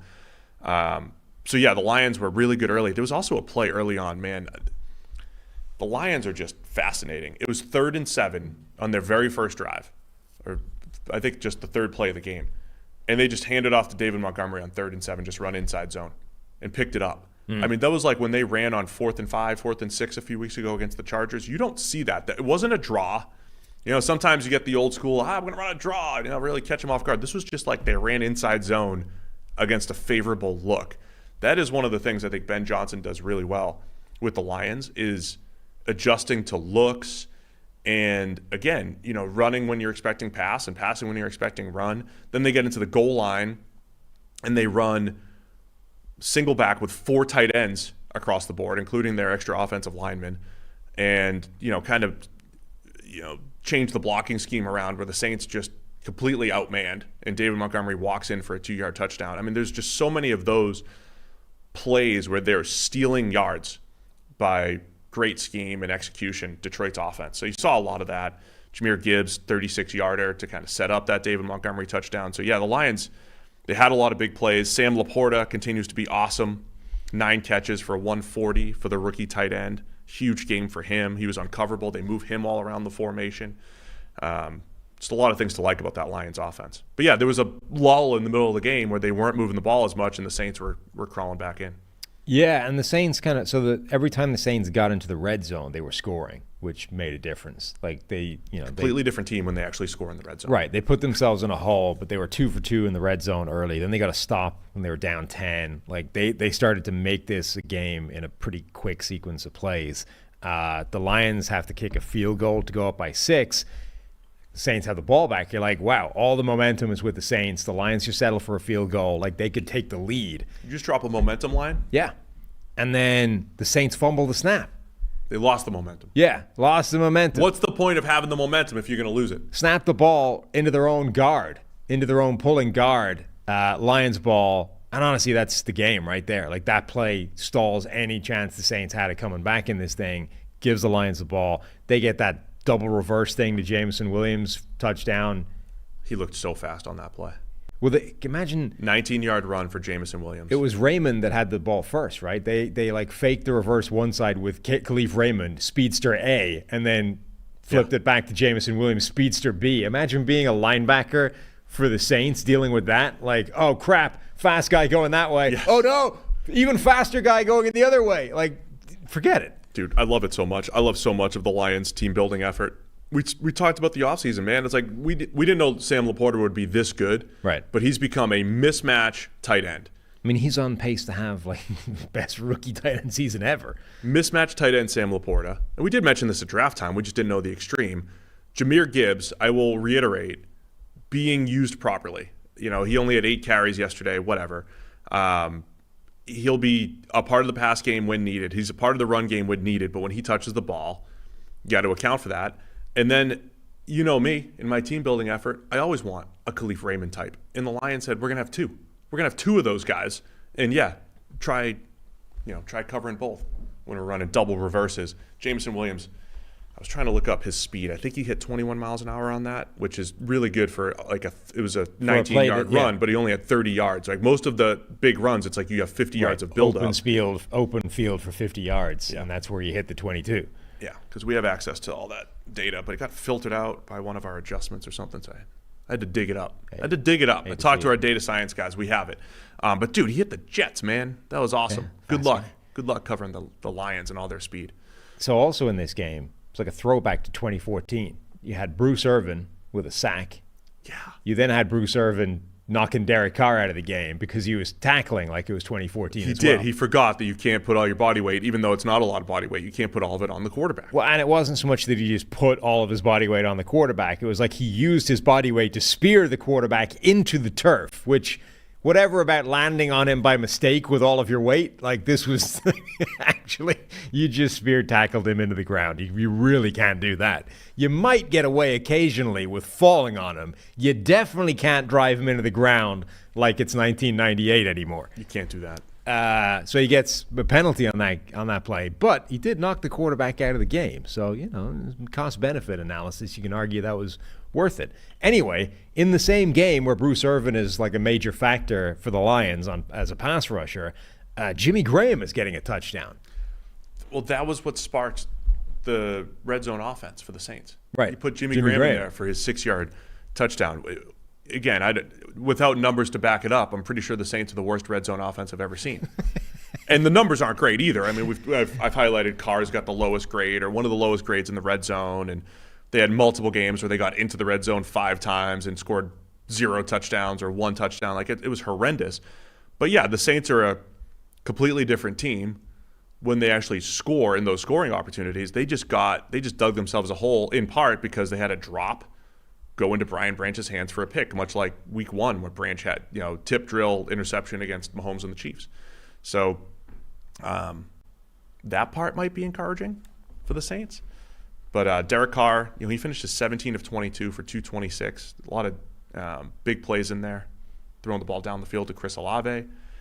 And he played pretty well before getting hurt, but he's in concussion protocol, took that big hit that we've talked about a few times here. Then Jameis comes in and has like an insta Jameis Winston play where he throws what should have been an interception, ends up being like a big first down to Chris Olave. Was that Olave or A.T. Perry? I thought it was Olave. Brian Branch tips it all the tipping does is take it away from Jerry Jacobs, who's about to intercept it, and then it ends up landing in Chris Olave's hands, who takes it down towards the goal line. Sparked the comeback. Yeah. And then the one last thing to mention in this game, right at the end, the Saints are trying to make this comeback. It's 3rd and 9 for the Lions. They go play action. Goff is under heavy pressure, like maneuvers around the pressure, finds Reynolds for a first down. That's the game. Like, just a really high-end Jared Goff play in a massive high-leverage situation in unideal circumstances. I am really glad you mentioned that play, because I mentioned I was so impressed by this. What was it, like a 7-yard gain, whatever it was. So impressed by that play. And, Goff, coming into the game, we said, look, Goff's coming off his 2 worst games by far. He went from QB1 to like QB 10 or 12 or whatever within a couple weeks. But one thing he's been fantastic at is avoiding sacks for the Lions, especially when under pressure. 4th best in the league as far as sack rate when under pressure this season. And I thought his pocket movement on that play for just a 7 or 8 yard gain, whatever it was just outstanding. And that was what won it for the Lions. So credit Jared Goff, and I'm glad you mentioned that play. It was really good. Do I have any other notes? Any other notes in here? Yeah, anything on Taysom Hill? They used him a lot. 13 carries for 59 yards. What was the touchdown? What was the data point where he passed Archie Manning? Oh, he passed Archie Manning for the most rushing yards for a QB. Ah, that's because he's not QB. That's just silly. He's not a quarterback. Little known fact, Taysom Hill was in Archie Manning's recruiting class. Yeah. So it took him a lot longer to get there. All right, I think that's it for the 1 o'clocks. That sound right? Sure. All right, let's tell you about our friends over at AG1 before we get to the 4s. Get all those nutrients, kick my day off with AG1. Where are they? Where'd they go? Love it. It's right up there on the screen. Look how good that looks. The daily foundational nutrition supplement that supports whole body health. We drink it every day here on the PFF NFL podcast. Yeah, it's great. Just chug it right down with my coffee to kick off the day. Get all your nutrients. Get all that health. I don't drink enough vegetables, so I need AG1 to supplement my diet. All great athletes, they got one thing in common. They take care of their bodies. Huge part of that starts with optimizing whole body health. A lot of them also drink AG1, and that's why I'm a huge fan. With every daily serving, we're setting ourselves up for success with 75 high-quality ingredients that give us the key daily nutrients to support energy, focus, strength, and clarity. It's this micro habit that delivers macro benefits and helps just about everybody take great care of their health every single day. Also love that it costs less than $3 a day. Pretty good, if you ask me. It's a really effective daily habit with high-quality sourced ingredients. A win-win for everybody here on the PFF NFL podcast. For comprehensive solutions, what you need from your supplement routine, then try AG1 and get a free 1-year supply of vitamin D and 5 free AG1 travel packs with your first purchase. So go to drinkag1.com/PFF. That's drinkag1.com/PFF. Go check it out right now. To the 4 o'clocks. To the 4s. Let's save a little over an hour left. Save a lot of time for the Niners and Sunday Night Football, I would say. Sure. So it's not like a Bills-Eagles game. Yeah, there wasn't as much to unpack. We had a lot to there, say. We might be done early. We could finish by 9. Wow. Let's finish a half hour earlier. It's a lighter week. What a day this would be. We could. Let's see how we do. Tampa Bay Bucks 21, Carolina Panthers 18. Bucks move to 5-7 and second place in the NFC South with a battle for first place coming up this week against the Falcons. Wow.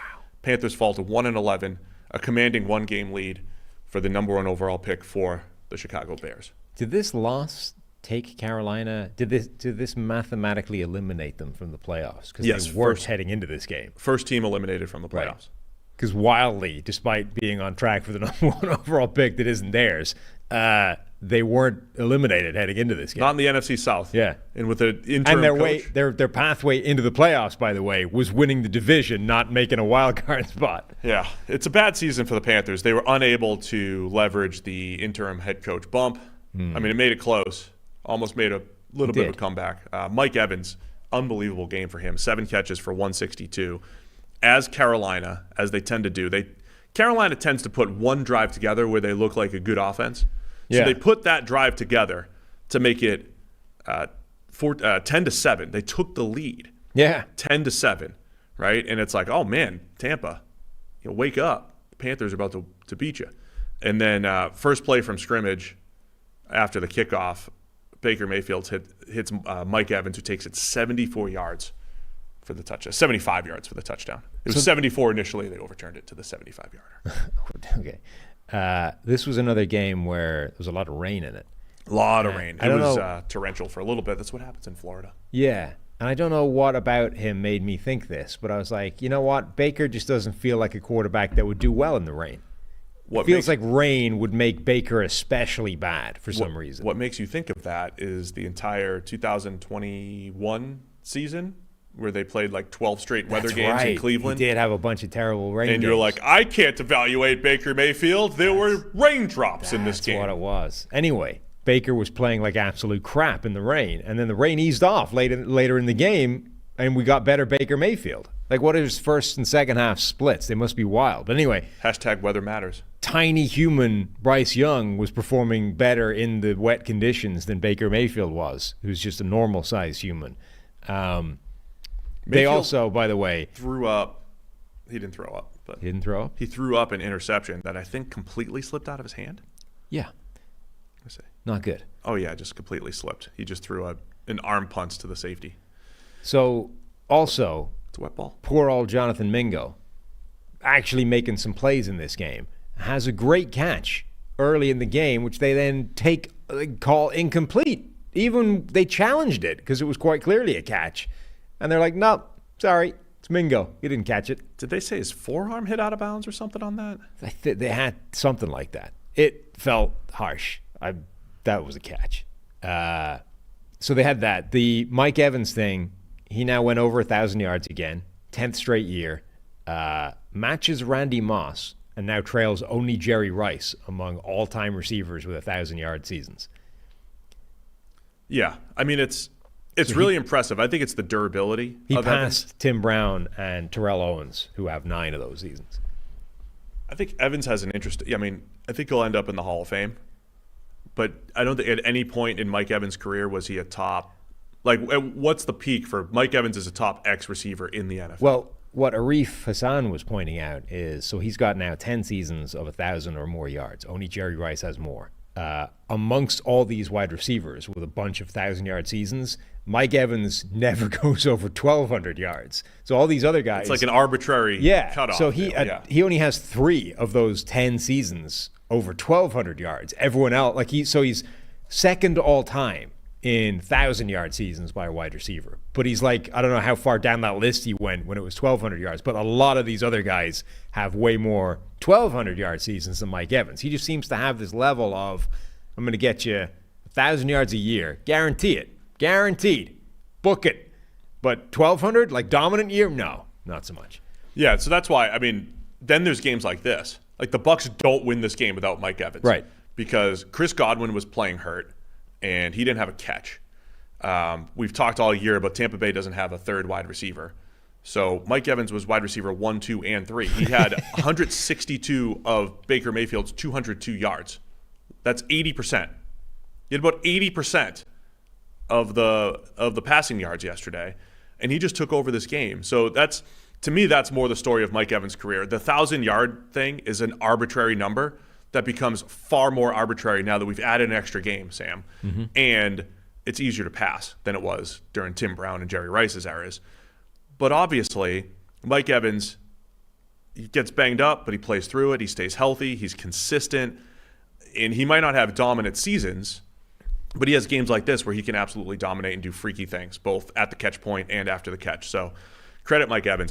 He wins this game for the Bucs. Panthers hung tough. They ran the ball pretty well. Chuba Hubbard had a really nice game.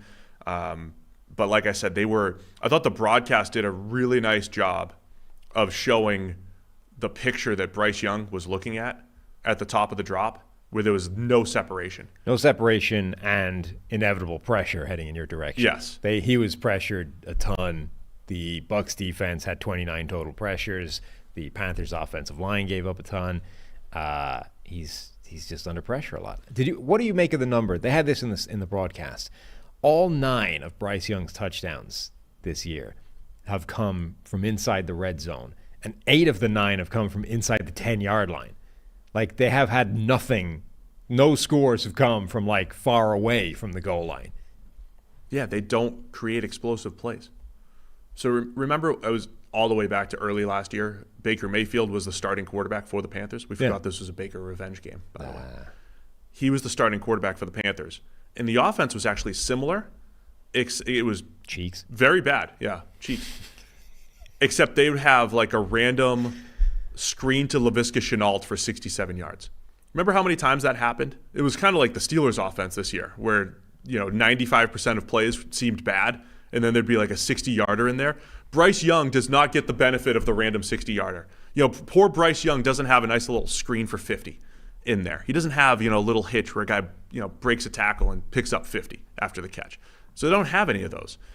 And he has so few touchdowns. It's like, yeah, all the touchdowns are in the red zone because they don't create big plays. And Bryce Young has like 2 or 3 really encouraging plays per game. And he threw a deep out to the far hash, put it on a guy's hands, couldn't catch it. They had the one drive. Like I said, they hit a back shoulder, one other big play, ran the ball in. They had one drive where they looked like a good offense. And overall, Hubbard ran the ball pretty well. But then there's always a game for the Panthers. There's always a play for the Panthers where it's like, all right, they're in a comeback attempt. It's 3rd and 10, and the Bucs create 3 free rushers on him. Right. And he's got no chance. Protection breakdown, missing blocks, the whole thing. They don't have answers for blitzes. It's just bad. It's just bad offense. That's it. And then you have the 4th and 1 play at the end that literally ends the game. It was just awful. They just went gun and drop back pass, right? Yeah, and it's like, okay, now there's a rusher. Bryce Young's trying to get out of it. Doesn't really achieve that in any way, shape, or form. It's not even like there's not that much pressure. He just rolls out of the pocket, gets himself into trouble because there's now guys in his face, and then tries to hit. He's late with a cover 2 hole shot.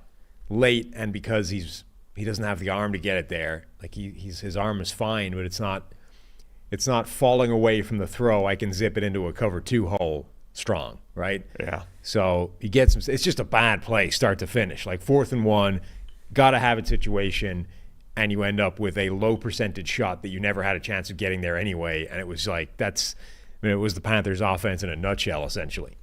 Yeah. One other thing on Bryce Young. So like early Tua career, it was like, man, Tua didn't look like he had great velocity. And now that Tua's playing extremely well, he's doing it with that uber anticipation and throwing to space. And I still don't think Tua has a cannon, but he could zip it when he needs to, whatever. I get the same vibes from Bryce Young, but I think it coincides with he's also not seeing it. Yeah. It's funny because when we evaluate players, we talk about skill sets and things that we don't think, physical tools that we think are static. But when you're not confident, the ball's not going to come out of your hand that great. I sense that from Bryce Young, where he's just a tick late on so much stuff. I think it's that also the arm looks worse. Yeah, it's also the arm needs to be. I mean, the arm needs to be connected to the brain in terms of understanding what you can and can't do. Like there's a ton of throws that Tua can't make that Josh Allen can. Consequently, Tua doesn't attempt a ton of throws that Josh Allen can make. Right. So those two things have to be connected. Otherwise, it looks way worse than it is. Like Bryce Young's arm isn't great, but it's not bad. It's just he can't make a throw like that, right? Josh Allen could probably get that ball in there, even if you take the exact same set of circumstances to the point where the ball is coming out of his hand, right? Allen is broken, contained from a pocket. He's rolling to the right. There's a guy in his face. He's falling away from it. Allen probably has the arm to still get that ball through the gap, right? Yep. Tua doesn't, and Bryce Young doesn't. But Tua probably never even attempts that throw. And right now, Bryce Young doesn't know that he can't attempt that throw yet. Now, maybe he will after that attempt. But like that's a relevant part of the arm strength conversation. Of course, a guy with a weaker arm can't make a bunch of throws that a guy with a strong arm does.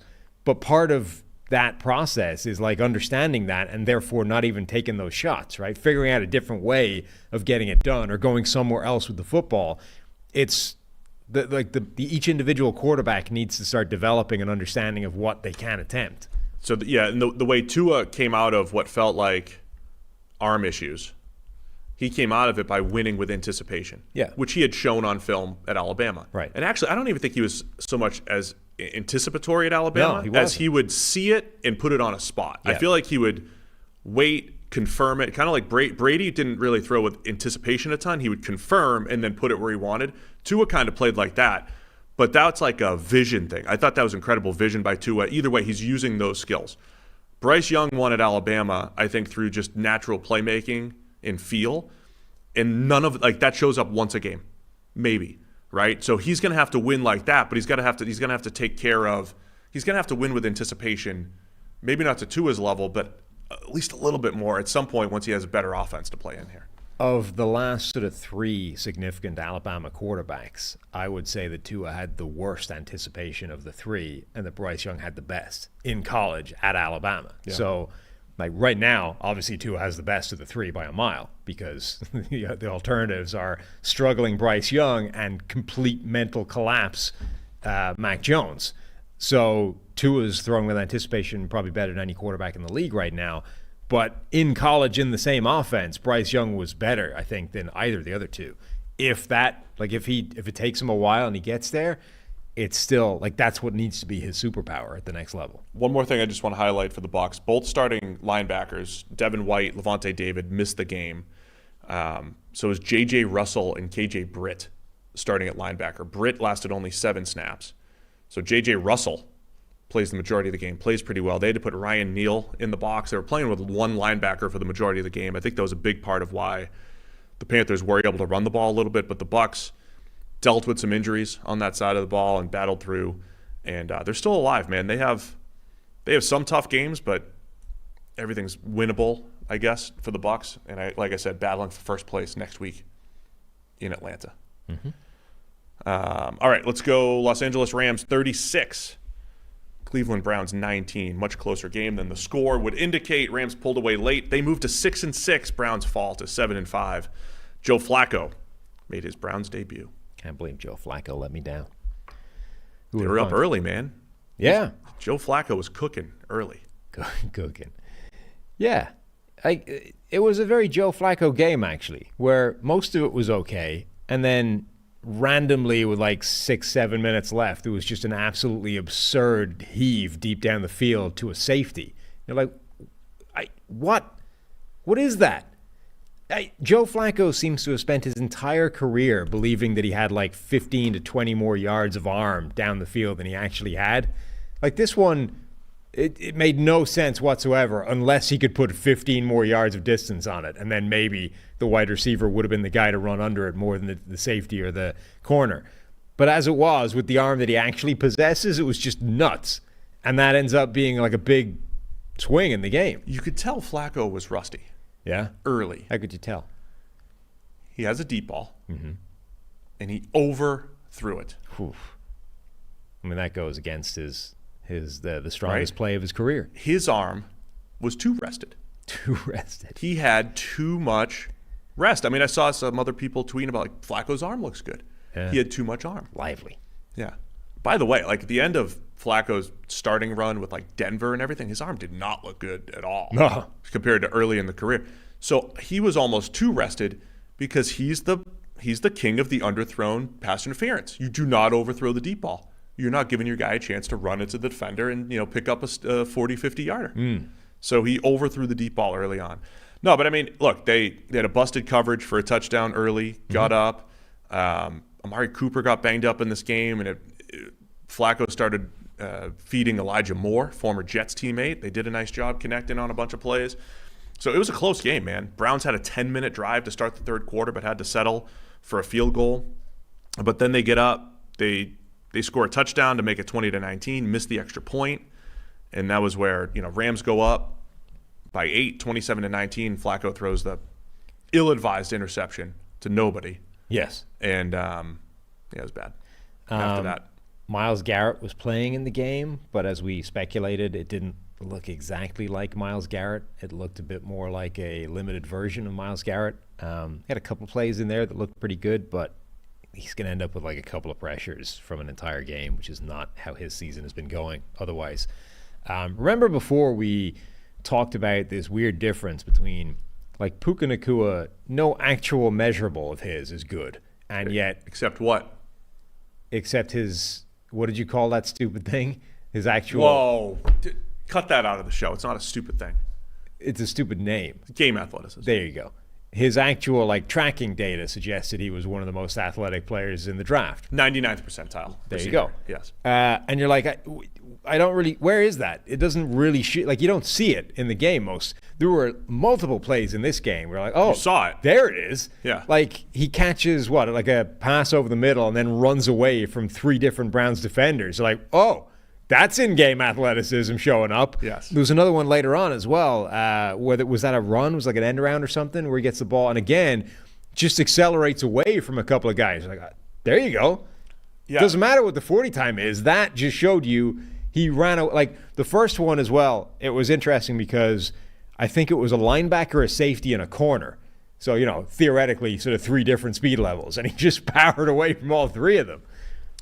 Sometimes, like when you're watching Puka Nacua at BYU, sometimes we don't have enough time to watch all the film. But if you watch more, you see usage patterns. Like BYU would give him end arounds on the goal line and different things. Like they would feed him the ball.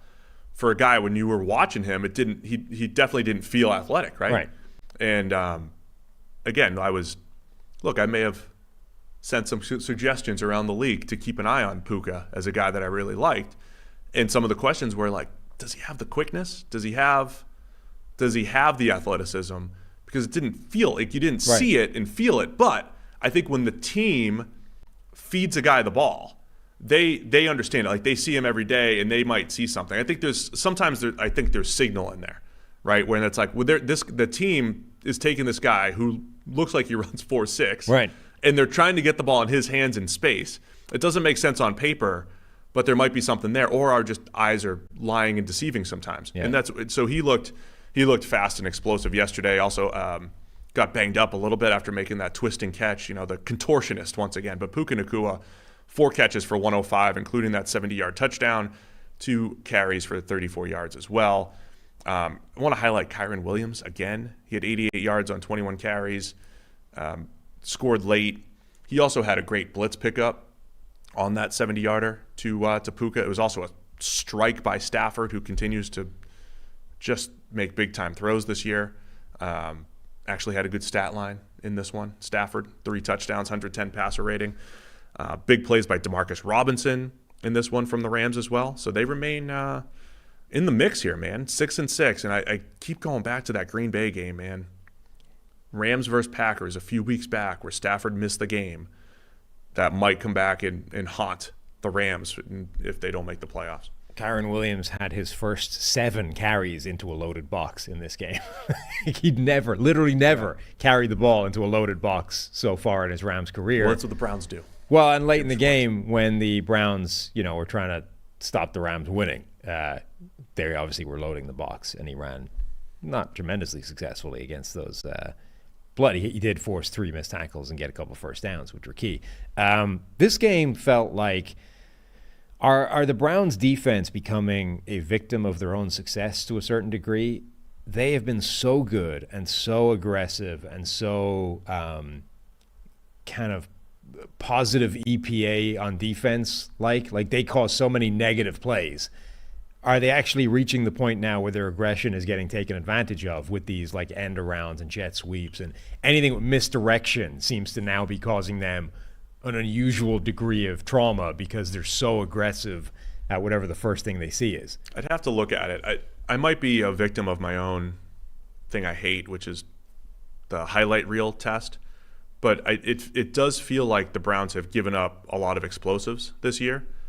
But the EPA per play has been so good, right? Because they're creating so many negatives. It does feel a little volatile, and I don't know if it's because I always have the Niners game that I had to, answer some questions about. The Niners game where Brock Purdy missed a bunch of throws, and it felt like there was a lot of plays left on the table. The Colts hit those explosives the next week.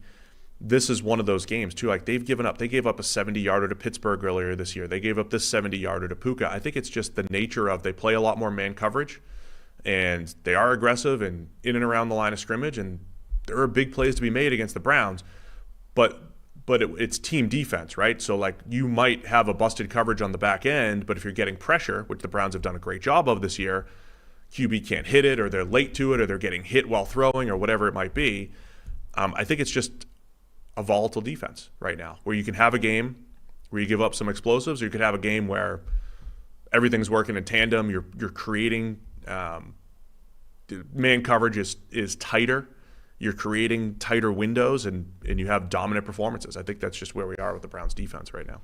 Yeah, Is that an answer? Is that a good answer? It's an answer. It just feels at the moment like teams are starting to figure out how to take advantage of how aggressive they're being. Like that, any kind of disguise or misdirection or trickery seems to be causing them an undue amount of problems for a defense as good as they are. Yeah. So I thought, man, I did have a lot of Flacco flashbacks here. Flacco flashbacks. I mean, there was just so many plays with the Ravens where he would just neglect to care about a safety or neglect to care about certain defenders. And it's like those were 2 or 3 mistakes a game, that it's like, man, if you just took those out. And it felt like Flacco was going to play, at this point in his career, had a chance to play a cleaner brand of football than, say, DTR or PJ Walker. Well, that was the thing last year with the Jets, right? It's like, yeah, Flacco was actually able to rack up quite a large amount of yardage and, production, but he could never get rid of the crazy, ridiculous plays that were like, what are you doing? Like, and for all, like, this was a 20, again, they missed an extra point. Yeah. It was a 20-19 game. So at the end of the day, you're like, oh, the Browns gave up 36. Well, they didn't really, right? It was in the fourth quarter. Flacco throws a pick, and the Rams got up 27-19. Then Flacco throws a pick. They give up another quick touchdown. There's a sack for a safety in there. By the way, Aaron Donald's just bench pressing Joel Petonio. Donald's a beast. Yes. I mean, it wasn't that bad by the Browns defense, but it's like if Flacco isn't turning the ball over. But that one, like, it's that better. One ridiculous play. Like that interception. Yeah, it was one horrendous play. It's insane. It's insane, and it was massively high leverage and hugely determining in the outcome of this game. Like, he just throws a truly ridiculous pass that had no business being put in the air at any point. Like, he's throwing at a guy, bracket covered, deep down the field, and it doesn't get close to being anywhere near him. Yeah.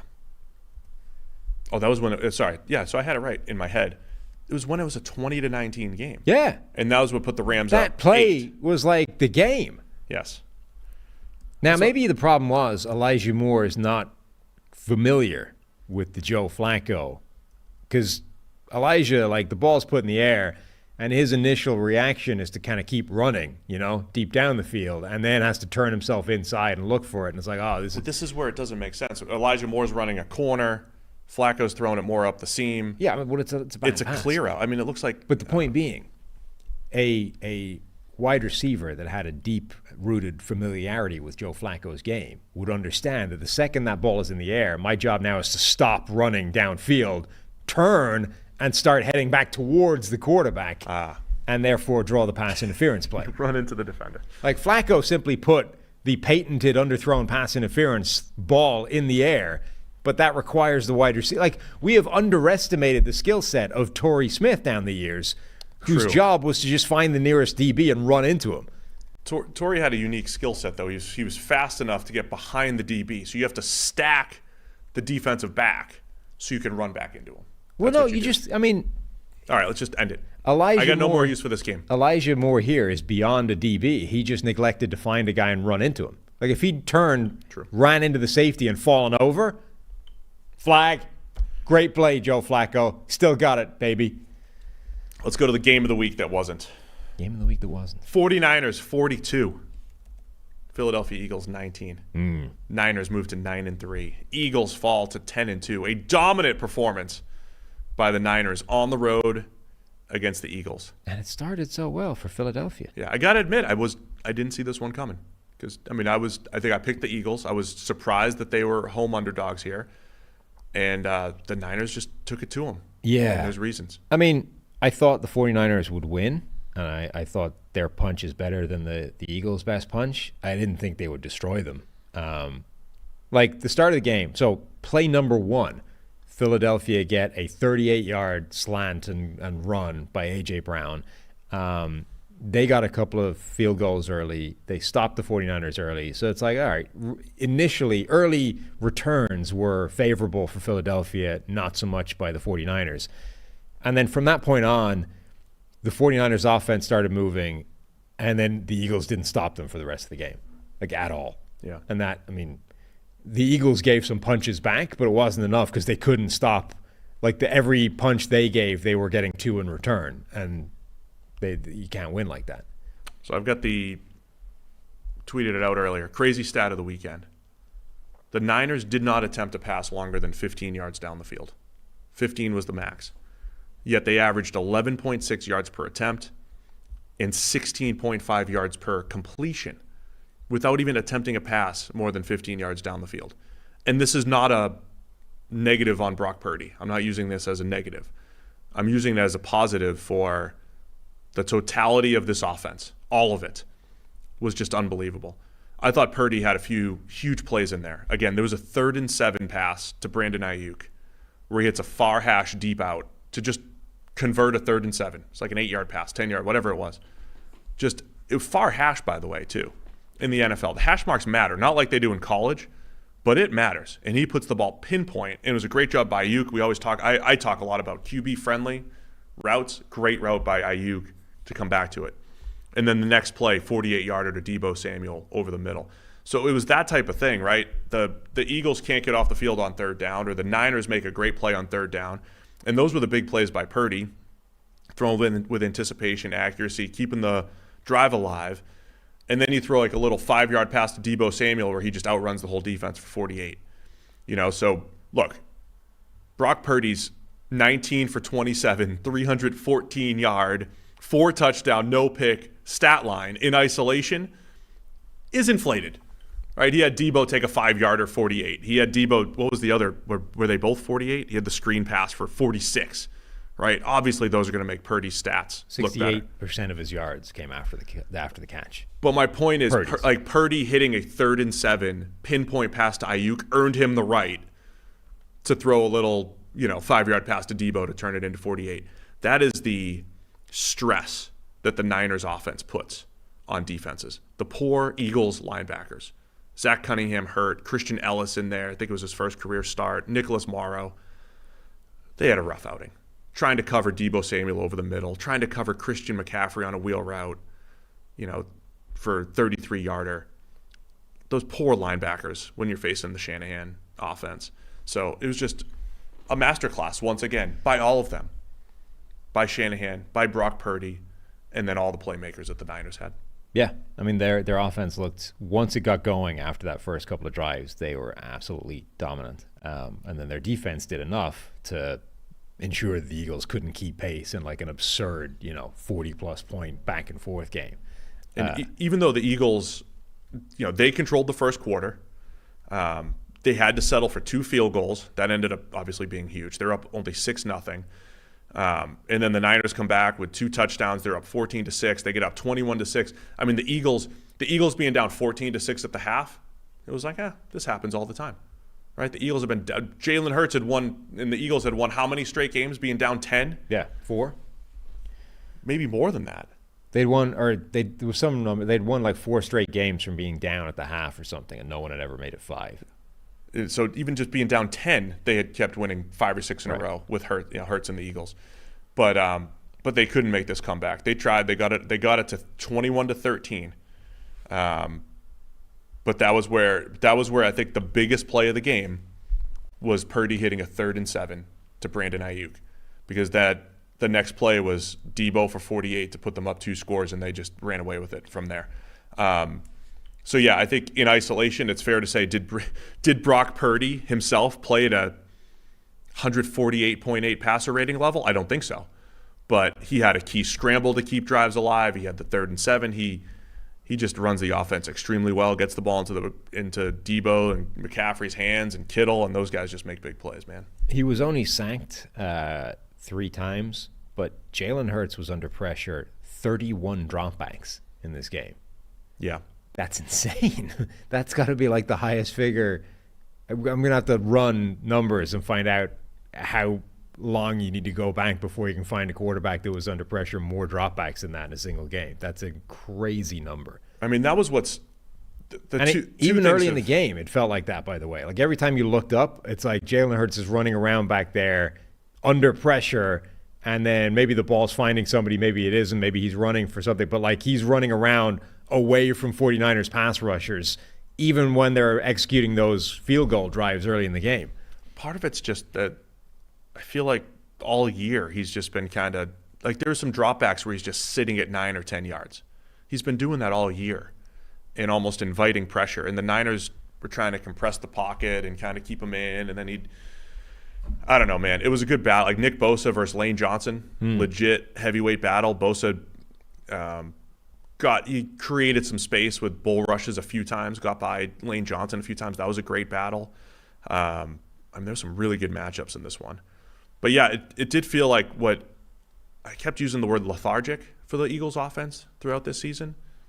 It just felt like a lot of that just caught up to them. When they'd have like a slow drop back, slow developing plays, and they just hit a downfield pass that just wasn't there in this game, where in previous weeks they were able to hit those and make their comebacks. But Niners did a great job, man, both sides of the ball. They now have two of the most impressive single wins in the season. Like they have absolutely stomped Dallas and now pretty much beat down Philadelphia as well. This is a nightmare for power rankings. Yeah.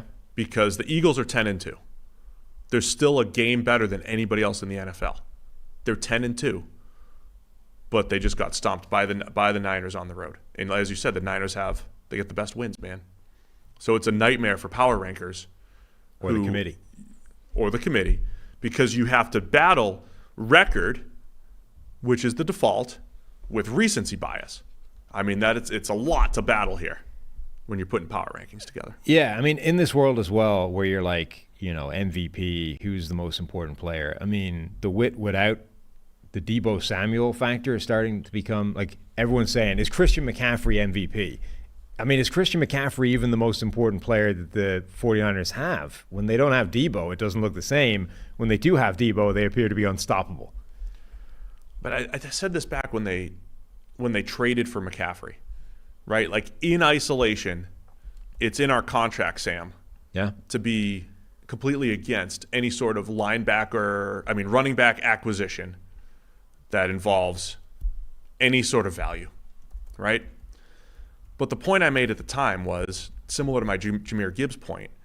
This is a bad move if the Niners go out of their way to make sure that Christian McCaffrey has 30 carries and 10 catches every week. It is a great move if Christian McCaffrey becomes the fourth option in this offense behind Deebo and Ayuk and Kittle, and then there's McCaffrey. And that fluctuates week to week depending on matchups. And there'll be some games where Christian McCaffrey's uncoverable by opposing linebackers and he's going to have a huge game. And then there's other games, like, again, I say this every single week. Like, it doesn't matter about the stat line. This was a Deebo game. You're going to put Deebo in space against the Eagles, and they couldn't tackle him. It was a McCaffrey game as well. I mean, they all make this offense tick. It's probably oversimplified to say, when they didn't have Deebo and Trent Williams, it all disappeared. But Deebo does make defenses play differently. Right? McCaffrey's still a running back first, and he's a running back. And Deebo Samuel does make defenses rethink how they align because you don't know where he's going to be. Putting receivers, we said this for years, man, putting receivers into the backfield breaks defenses. Mm-hmm. Deebo Samuel has that ability, and it makes the defense think. And that's just another added weapon for Tin Cup, Kyle Shanahan, to put his players in space. So, maybe Deebo is the catalyst, but it is just all of those puzzle pieces work together. I felt like the 49ers just had a better handle on what Philadelphia do than other teams. Like, remember that play, the quarterback draw against Buffalo, where all the Eagles players are like, we couldn't believe the Bills gave us that look because we run this all the time, and that's like the worst possible play to line up against it with, right? Like the Bills went like man coverage, roll the safety away, and Jalen Hurts just had a wide open run. They did exactly the same thing in the similar kind of spot. In the red zone, they ran the same QB draw play, and instead of nobody in that general area, there was like 3 guys all over Jalen Hurts at the line of scrimmage, let alone 5 yards deep into the defense. Like, they were all over that. And for most of the game, they were all over it. Like, the only thing that the 49ers didn't have a tremendously good answer for was the push play, which remains unstoppable. And yeah, the Niners won up front, both sides of the ball. We'll also say, remember we said, it's not even English. Before the game, we talked about the Niners' pass blocking grades not being great. They were better in this game, especially against a good Eagles pass rush. The Eagles pass rush has shown, some weakness this year compared to previous years, less dominance, we'll say, compared to previous years. And look, it all just kind of caught up. I also wonder how much the Eagles, in the middle of this schedule, against all these tough games over and over and over again, did they just run out of steam in this one? Because they got Dallas again next week. Yeah. So how important do you think this game was psychologically for either side? Because this was a game, there was a lot of kind of pre-game talk from both sides, right? The 49ers were pissed off because they got to the NFC title game and then lost all their quarterbacks, and they felt like they got kind of cheated from that game, right? They didn't have a fair shot at actually competing and going to a Super Bowl. The Eagles are like, stop your whinging. This is football. We beat you fair and square. Deal with it, right? And then, so this had been building for a while. Even pre-game, like the 49ers are doing those things of like running through DB drills and stuff, just deliberately provoking the opposition. The kind of thing where when you do it and you win, it's great. He's like, we kind of needled them before the game and we won. Like, we came into your house, pissed all over the carpets, and then won. What are you going to do about it? So the 49ers must feel outstanding. Meanwhile, the Eagles are on the receiving end of that. The 49ers came into their house, disrespected them, and then beat them down and left. Before we talk about Dom, because we got to talk about Dom, I think the psychological aspect means something. I mean, but at the same time, it's football, and we've seen teams win blowouts and then lose in rematches. Like, we've seen that stuff happen. I think even bigger than this was how many times does Kyle Shanahan have a matchup, and you see that he has a good matchup, and you're like, man, it's a good matchup for Kyle Shanahan. He knows how to exploit this defense. I think we learned that he knows how to exploit this Eagles defense.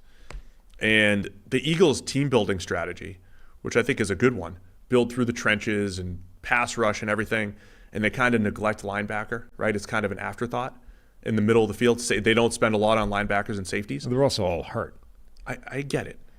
But that's also part of their team building strategy as well. So even when Zach Cunningham's out there and their guys are out there, I wonder how much Shanahan's offense, he attacks those lower value positions like crazy and puts them in a bind. I wonder if you want to beat the Niners in the NFC, how much you should actually be trying to invest through the middle where all of the data might say not to. To me, that's what I learned about this game is Shanahan's offense knows how to exploit this Eagles defense. I know they had injuries, but if there's a rematch, I don't think it's the psychological aspect. I don't know if the Eagles are going to have the answers to stop. Yeah, they might not have. But even Zach Cunningham is like a backup. Like, Nakobe Dean is the guy who's supposed to be manning the middle of this defense, and he's been injured for almost the entire year. Zach Cunningham is a guy who was a very one-dimensional linebacker that was signed as like a backup plan heading into the season anyway. And now he's down, and you're down to the sort of third-string linebacker solution against an offense that deliberately targets linebackers and puts them in a blender anyway. Like, it was a nightmare scenario from that perspective. I don't think, yes, the Eagles deliberately focus less on linebacker than other positions, but when you're focusing less on linebacker and then you're forced into the third string, that's non-workable. Like, that's a complete and total disaster. I think that would be different if they had their intended starters this year. And then the other thing to touch on before we move on, Dom. The double ejection. Got ejected, as did Dre Greenlaw. Yeah. Dom, who apparently is like a cult hero figure in Philadelphia. Yes. Who I'd never heard of before. Everybody in Philadelphia apparently loves Dom. Knows Dom. He's got his own highlight reel. And here's the thing. I saw his highlight reel on Twitter. Yeah. And it's not extensive. Okay. Right? So the person who put the highlight reel together, it's like, here's Dom, walking out with Nick Sirianni. Here he is talking to somebody. Like, there's not a lot there. And it reminds me a little bit of Nnamdi Asomugha. where there's not a lot of highlights on Nonby's tape. Okay. Because nobody threw his way. Yeah. So nobody goes after Dom. He is the head of security in Philadelphia. Dom DeSandro. So he's the head of security and something like special advisor to the general manager. Now, that combination just strikes me as quite interesting, right? It feels a lot like, you're in this world of what would a billionaire do, right? You meet a guy like Dom, who knows where, right? And he's my guy. Dom has a certain set of skills that I need on occasion, and so I'm going to put him on the payroll down on the sideline, and he's just going to take care of things. Yeah. I mean, the Eagles, if you look at their staffing, they have some unique roles. Philly, they're very well staffed up, the coaching staff, and they have people in charge of very specific things. I'll just say, and Dom, as you said, specific set of skills that they take advantage of. They do. And he was involved in perhaps getting Dre Greenlaw ejected. So Dre Greenlaw kind of body slams Devontae Smith to the ground on the sideline. And as tends to happen when that occurs, the Eagles sideline got quite upset and got in Dre Greenlaw's face. And, there was some words exchanged. And in the middle of the melee was Dom. And then in reaction to that, Dre Greenlaw sort of throws up his hand pointing at Devontae Smith, but threw it in such a way that it grazed Don's chin. And that was enough to get Dre Greenlaw ejected. Yeah. And then apparently they just decided that, Dom's presence in the whole scenario should be enough to get him kicked out of the game as well. So they turfed Dom from the game at the same time, which got him a standing O from the link. Yes. Only adding to his cult hero status. But now it sounds like the NFL's reaction to this is going to be, what the hell was Dom doing in this in the first place? We're going to have to punish the Eagles. My prediction stands from yesterday. I think by the end of the week, we will hear Dom's side of the story, either with pardon my take, or as my followers mentioned, might be McAfee. Somebody's going to get Dom. That crazy Chargers lady from Sunday night or Monday Night Football or whatever it was on McAfee the next day, I think. They were working the phones. Now, the Eagles, because he's a special assistant Dom's to the not GM. Going to speak out. Oh, no, he doesn't. He's not going to rat anybody out. Dom's not a rat. Dom, you think Dom's say nothing. You think Dom's connected with the DeVito family? I'm not saying anything. I'm just saying that Dom's not the kind of person that when the phone rings, Dom doesn't answer. He's got an Italian flag on his security jacket. That guy's not talking to the media. He must be torn when they play the Giants in a couple weeks with DeVito. With Tommy? Yeah. There's got to be some connections there. I'm kind of fascinated. I mean, we were speculating. This is the reason that I think the league or whatever is going to crack down on this, is that if this is a thing, that your version of Dom on the sideline can just start jawing with the opposition's best players and get them turfed from the game. Yeah, it's not a great precedent. I will take the trade, right, of you lose Aaron Donald and I lose Jim from accountancy, right? Call it even. Seems fair to me. I would if I was the Raiders, right? Al Davis would have a whole staff of these people just be like, hey, this guy comes anywhere near the sideline, just run out and boot him in the ass. You want the get-back coach to double as an instigator. Yes. Basically. Just start fights with the opposing players. You'll both get ejected, and we'll be better off because of that. So I'm sure that's the reason that if a punishment is handed down from on high to Dom, it's because of that. That being said, it does strike me as a kind of... The NFL is weird about how they handle and react to player fights. Nobody is allowed to get involved in this except officials who are not only allowed to get involved, but are actively encouraged to dive balls deep into the fracas and drag players away from the pile to the point where they get slapped backhanded to be get the hell off me. I'm busy here, right? It's just this weird, Dom is essentially standing there with everybody else on the sideline and starts telling Dre Greenlaw not to be an asshole by body slamming a wide receiver, and gets, Greenlaw's hand pushed in his face. And apparently this is egregious violation of protocol by Dom. Once again, the crack research staff, Ben Stockwell, bringing even more evidence to light here about Dom's involvement in the game. Yeah. He caught a pass yesterday as well. Caught a pass? Yeah. Jalen Hurts rolling out second quarter along the sideline, throws it away, right to Dom's hands. It's unbelievable. Did this make the rounds on Twitter? Where'd you find this, Ben? Can we tweet this out? No, we're not allowed to, but what a beautiful catch by Dom. What a game for Dom. All right, we said we were going to finish by 9:30, and we're up against it. Big game for Dom's profile. Oh, yeah. Book deal incoming. T-shirts. A lot of good stuff here. But it's about the Niners, man. 42-19, dominant win, and they'll be number one in all the power rankings this week, I think. I think they're gonna overcome being a game behind the Eagles. But I'll say this. Look, Eagles-Cowboys in Dallas next week, this is huge for the Niners maybe having that home game in the playoffs. If they it's legit that when you think about, so if they went on a 3-game losing skid, and that took them out of like everybody's power rankings, but those were 3 games where they were without, 2 of their most important players. And when those guys have been in the lineup, whether it's as simple as Debo in equals greatness or whatever, when everybody's there, this team looks unstoppable. They do. All right, let's wrap it up. Sunday Night Football. Green Bay Packers 27, Kansas City Chiefs 19. Wow. Packers move to 6-6. Chiefs fall to 8-4. I would like to declare the Packers the first team. Maybe there were others. Maybe I missed it. But week 13 is when you usually start feeling. Once you get into December, you get the phrase, you don't want to see this team in the playoffs. You don't want to run in to Team X in the playoffs. That is now the Green Bay Packers.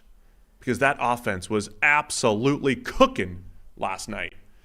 Unbelievable game. Again, Jordan Love, Matt LaFleur, a great game by him too. All the misdirection, the run game, the pass game, the aggressiveness, and however that 4th and 1 pass snuck through there. A lot of stuff to unpack in this game. Unfortunately, everybody's going to be talking about the officiating from the last minute of the game. There was 3 to 5 blown calls in the last minute of the game. I mean, that are going to be the focus of the attention here. A lot more happened in that game than just the last minute. We'll have to talk about that as well. But what is your initial takeaway from this one? There was a lot of weird stuff in this game, Sam. Yeah, I mean, that no pass interference call on Marquez Valdes-Scantling on that final drive was insanity. But the Mahomes one was, I think, worse because that triggered the makeup call. And we posed this question last week. The hit out of bounds. Yes. Patrick Mahomes runs 10 yards. Both feet are inbounds. But that's he gets popped. That's only bad because they've rolled back on it this year. Like Terry McCauley, their rules analyst in the booth, actually confirmed what I've been saying for a couple of weeks, which is clearly the NFL has deliberately rolled back this. Because the hit that was on Mahomes yesterday, now, was he technically in bounds? Sure. Were they calling that for like the last 5 years? Absolutely. That's been the kind of hit that if you were even vaguely near the sideline and it was on a quarterback, you were getting popped for 15 yards, roughing the passer or late hit out of bounds, whatever the actual call is there. They've been calling that. And then this year, they've deliberately pushed back on that and saying, hey, if the guy is in bounds, you can't call it a late hit, even if he's like part of him is over the sideline. Like, let's actually call this properly. And then this one is like a jump back to what they were calling for years ago. So this would have been bad before they were emphasizing it, though. Absolutely he wasn't not a chance. He wasn't halfway out of bounds. This is the kind of hit that if this was called 2 years ago, no one would bat an eyelid. They'd be like, of course that's it. That's the late hit, and the quarterback can't do that anymore. Now, this year, it's incongruous with the way those hits are being called again. But it's only because they pushed back on that play. So because this happened, and the flag came in late, and then they talked about it, and this is what drives me crazy. They're talking about it. They're connected to New York. Somebody can, like the director of common sense can step in and say, don't make this call. And to me, this is what triggered the whole thing. If they pick up that flag, and then, so it's a free 15 yards for the Chiefs. Then Mahomes throws it deep to Valdes-Scantling. It should have been a 48-yard or whatever pass interference. And I don't know if this is on purpose or if it's just human nature. And you know you screwed up the last one, and then there's a makeup call. But this is the one where the guy in New York needs to be in the ear and say, dude, throw a flag. Like, you missed it. That's clear as day. Yeah, but the guy in New York's probably like, well, we screwed up the Mahomes one. I don't want to do – then we're going to have back-to-back – this is going to look really fixed. because they're what It looks less fixed than like swinging back in the other direction and going, nah, I don't care. He can tackle him. It's cool. No, because when you can't say hashtag rigged. Everybody's saying this thing's rigged. The NFL's rigged. It's not rigged. It's just bad. You can't. It's not. Who's it rigged for? Now, if Mahomes and the Chiefs moved the ball 75 yards on a bad no call or bad late hit call, and then a pass interference, even if it was real, only one of those. That's going to look worse. Only one of those would be bad. And, I get it. And that one isn't even that bad. I thought it was horrendous. No. I thought it was absolutely horrendous. It's he was only in the playing field. So anyway, and then there's the pass interference that they missed, and I'm just curious if it's like on purpose or whatever. And then it was like it's the Chiefs' turn for a call. So Mahomes hits Marquez Valdes-Scantling along the sideline. The rule is if you run out of bounds, you have to be moving laterally or forward when you run out of bounds for the clock to stop. Well, Valdes-Scantling starts retreating backwards. They do this so that you can't just like run 70 yards backwards and run out of bounds and stop the clock when you're trying to run, the clock out in the game. Valdes-Scantling is retreating to try to stop the clock. They say it's a stopped clock. And then I think the least egregious out of all of it is the Hail Mary. There was a push in Kelsey's back on the final play of the Hail Mary because they get away. I know that there's been other Hail Mary calls in the past, but there's always stuff. The Hail Mary is in the category of, yes, it's probably pass interference, but no, they're never going to call it because it's a Hail Mary. Like, it's one of those plays that should be called all the time but isn't. So there's no point in looking for it now. Like, it doesn't make a lot. You can find that exact play in pretty much every single Hail Mary that's ever been run, right? Somebody's going to get shoved in the back, and it's never called. Every now and again, it's going to get called. It's it's just one of those plays. I don't think there's any point in looking at that one. But the Valdes-Scantling one was ridiculous as a no call. So I want to back up and talk about the football here. I know the Chiefs' offense is not nearly as explosive as it has been in the past. But the times that they've lost, or the times when the Packers played it perfectly. The first half had 5 total possessions. Green Bay had 3 of them. So the Chiefs really only had 2 possessions. They also took a knee on their third possession. So they really only had 2 possessions. They got into the tight red zone both times. The Packers held them to field goals. They actually sacked Mahomes a couple times on third down. Very rare. So Green Bay is playing this perfectly. Part of playing it perfectly is executing it perfectly. It's not just stylistically. They had that run game that's going to pick up 3, 4, 5 yards, grind it out. But Jordan Love was just not missing early on. He was unbelievable. And LaFleur did a great job, as I mentioned earlier, misdirection, scheming it up, putting the Chiefs' defense in a bind. Chiefs kept losing defensive players as well. But man, the Packers played a near perfect game offensively for how to slow down the Chiefs by keeping the ball away from Mahomes. The only thing they screwed up, I think, the Packers was right before the half. They were into field goal range and then fell out of field goal range, and they probably left 3 points on the table. But other than that, Packers offense was so good and efficient. And part of the reason why the Chiefs only scored 19 points was because the Packers, held them to 8 possessions. A lot of times teams have 10, 11 possessions in a game. The Chiefs had 8 legitimate possessions in this game. Yeah, and Jordan Love, so we talked before about how, quarterbacks have improved accuracy in the past, but it generally hasn't been like with the flip of a switch. The last 3 or 4 weeks, Jordan Love has just discovered ball location.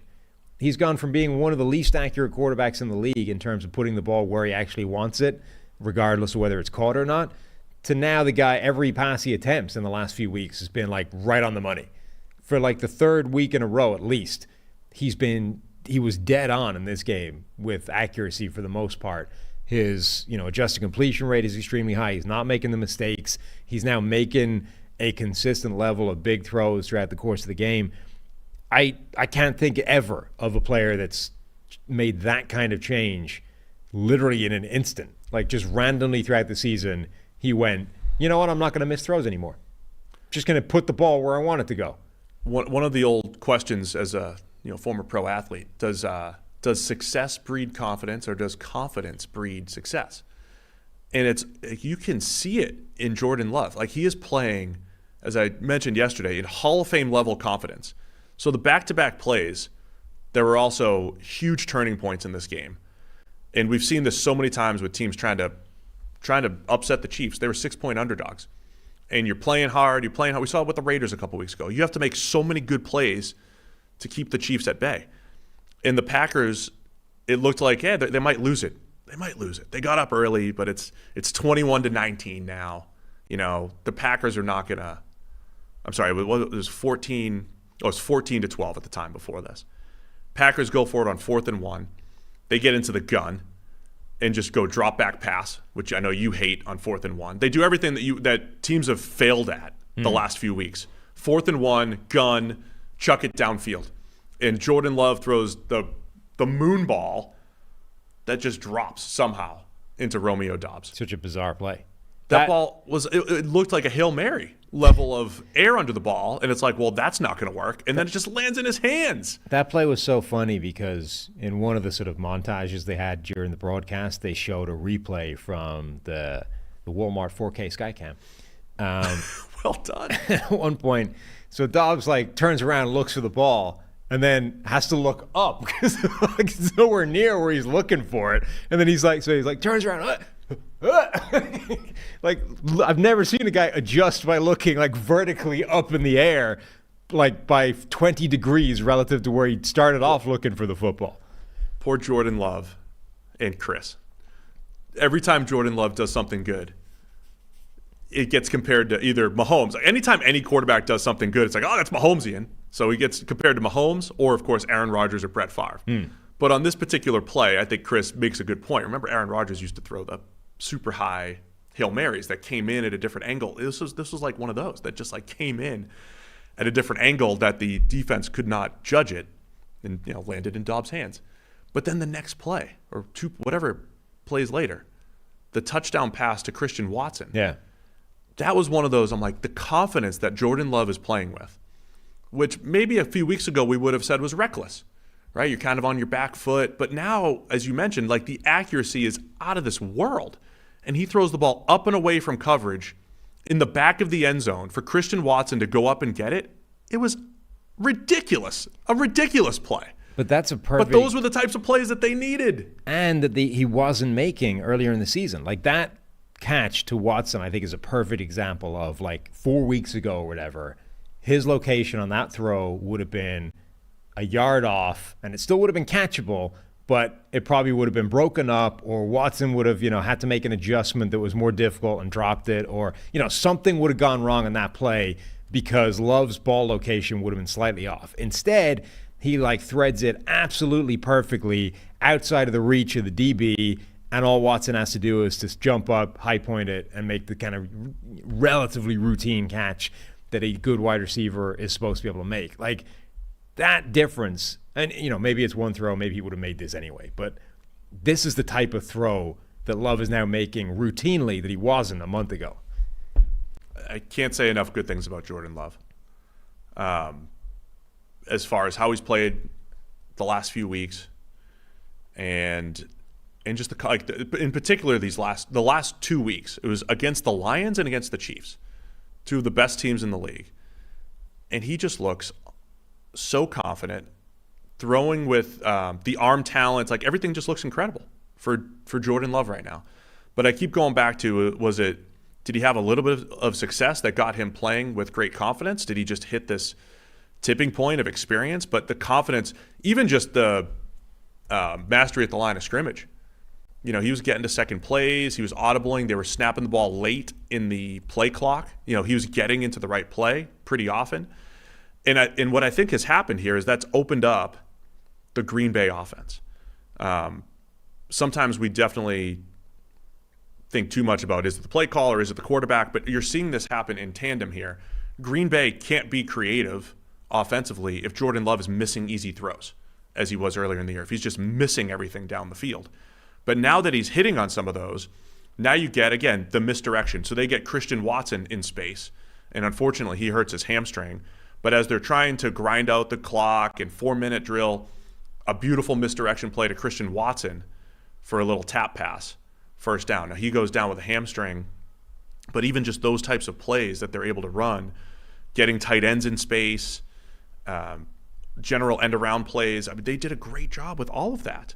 So it's not just Jordan Love, it's his ability to hit passes, play with confidence, and Matt LaFleur's confidence in his own play calling, which was really good with Aaron Rodgers there. It's all starting to come together for Green Bay and their offense. Yeah, it is. I mean, their offense is coming together. The young players are playing well. Jordan Love's taking a huge step forward. Christian Watson could be a huge blow because it looks like, for whatever freaky reason, post-Thanksgiving Christian Watson in the NFL is a different beast to pre-Thanksgiving Christian Watson. For real. So hopefully that's not a bad hamstring injury for him. But everything's working for them. The other element is their pass rush showed up in, not necessarily overall throughout the game, but they showed up in massive downs early in the game and knocked Kansas City out of scoring positions a couple of times. Like, sacking Patrick Mahomes is one of the most difficult things in the NFL to do, and they were able to do it multiple times. On third down. Yeah, in critical situations on third down to get the Chiefs off the field. First two Chiefs drives, they go 70 yards and then 69 yards. And then the Packers had 75 yards in each of their drives, right? But the Packers scored touchdowns, and then the Chiefs scored kicked field goals. And there was a point where the Chiefs came out in the second half, they scored touchdowns on their first two drives. There was a point where the Chiefs had 4 real drives and they'd scored on all of them. But then the last 3 drives, punt, interception, and then the fourth down, failed Hail Mary on the comeback attempt. So the interception was also huge. Patrick Mahomes, they tried to run a little pick rub route to Sky Moore. Don't think they got a great look, but Keyshawn Nixon, unbelievable play. Great play. Because the whole thing is designed to pick him. He plays over the top of it and then just sprints to the spot. And like a center fielder, like a free safety, just unbelievable ball skills to go pick off Mahomes in the fourth quarter. You know, when it's like, oh, Mahomes and the Chiefs, they're down 5. Of course they're going to go do this. That got the ball back for the Packers. They came back, kicked a field goal, which is huge. So now it's like not only did the Chiefs need a touchdown, they also needed the 2-point conversion, and of course got neither. But the Nixon interception was just massive for the Packers. So yeah, credit their young defense making plays, and can't speak enough good things about this offense. Yeah, Christian Watson finished with 7 catches for 71 yards and 2 scores. Would be a massive loss with that. Looks like a hamstring. Yeah, the Chiefs, another defense that was essentially down to the third string at linebacker, and the offense they were facing was the same tree as that, Shanahan versus Philadelphia. So Jack Conklin comes in as the third string middle linebacker, makes a couple of plays, but overall was, didn't have the best game in the world. But you could tell the difference between Jack Cochran and, say, Nick Bolton as their primary linebacker was probably significant in the game. Yeah, I think that kind of caught up to Kansas City. Their defense had been fantastic, but at the same time, Love's making a lot of plays, man. So Green Bay's the team you don't want to run into in the playoffs. This is you declaring them that, or they have been declared that, and you have just identified them as the first? I'm somewhat declaring that because, man, I don't know what to make of 2 games, but the Packers the last 2 weeks, taking it to the Lions and the Chiefs, they're capable of some high-end ball, man. They're capable of playing some high-end football. I'm telling you, I think the buzz around the league this week is that's what the Packers are going to be declared. Okay. But realistically, look, I'm not saying they're going to beat the Niners, Eagles, or the Cowboys, but they've shown they could beat some of the best teams in the league, and pretty convincingly as well. So, unfortunately, there's a lot of bad calls at the end.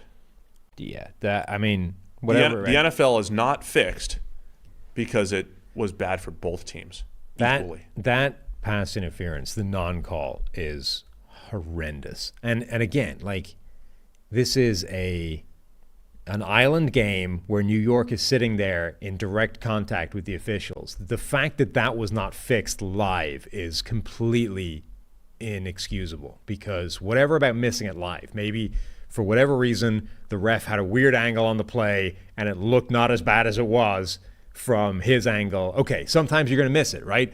New York is sitting there watching this replay and has 40 seconds to buzz down and be like, dude, pull the flag out of your pocket and throw the damn thing on the field. You've screwed this one up. And apparently didn't do that. That is way worse than anything else that happened. I think it was just as bad. I think the late hit on You're out of your mind on the late hit thing. That's borderline, and in previous seasons he wasn't even halfway out of bounds. I kind of get it if it's halfway out of bounds. I still hate it because you're still in bounds. He was. They made contact. Look, like I apologize if I have the same rant as last week, but the NFL is implementing rules to protect players. Mm-hmm. And our friend Mitchell Schwartz maybe called me out yesterday on some of my wording, and because I used the word baiting, that QBs are baiting defenders into penalties. I don't know if they're actively trying to do that, but QBs, they're competitors.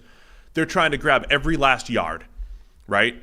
Whether it's right before they slide, right before they get out of bounds, right before they throw the ball away. They're trying to win. They're trying to be competitive. But I don't think the NFL can have it both ways. If they're going out of their way to protect quarterbacks, the quarterback has to protect himself. This is the whole point, the whole Brady spiel. He wasn't saying all football's bad. He's saying we were taught to protect ourselves and other players. If all of the rules are out there to protect quarterbacks and they're going to start sliding at the very last second, trying to grab every inch of the field before, basically inducing late hits on throwaways, the quarterback has to take responsibility for protecting himself. Now, there's risk. Mahomes lowered his shoulder and got popped by a defender. His fault. If he got hurt, that's a stupid play to grab that little extra yard. I'm just saying, if the league is going to protect QBs from those hits, they need to not get the extra yard, not slide at the very last second so guys are kneeing you in the head trying to avoid a penalty. It's bad football. It's ugly, stupid, bad football. That's what needs to stop. And that's why that was such an egregious late hit call, because he's got both feet in bounds. No, clearly a runner. He's got 1 foot in bounds. He's clearly a runner. Look at the picture. It's horrendous, man. You're out of your mind if you think that that's not a call that's been made multiple times in recent years. That is a borderline call. And it shouldn't have been. Where he's on his way out of the field. He's still got 1 foot in bounds at the point contact is made. But the majority of his body is over the white line. And at that point, absolutely that flag has been thrown. Wrong. It's absolutely wrong. When the quarterback is trying to get this last inch and it's inducing a 15-yard penalty, they're going to give you 15% of the field. But you can't say it's an egregious call if it's one that's been routinely made. It hasn't been made all year, and it was wrong in previous years when they made it too.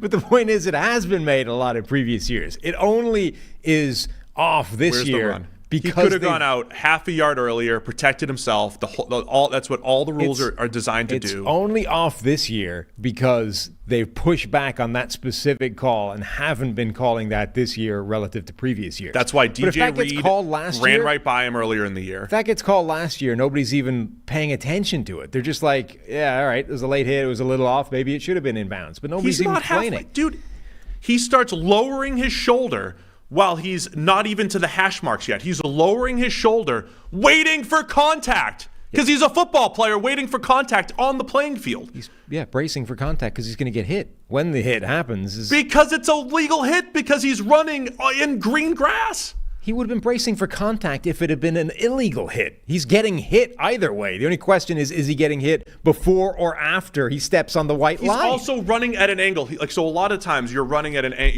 along the hash marks, right?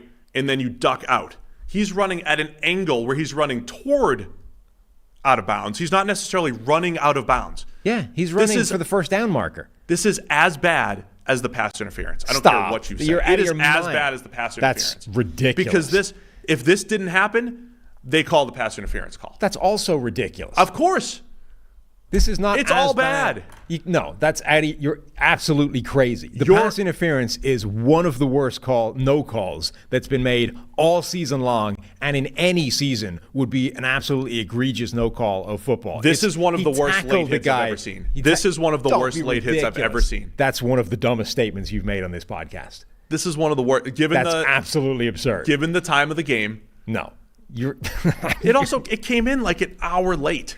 Yeah, I don't even know where the flag came from. The referee right in front of him is just like, nope. He wants no part of it. I don't even know where the flag came from, but it's not one of the most egregious because they're just triggered by, just hit him along the sideline. It must be late. Let me throw the flag. Where did the flag come from?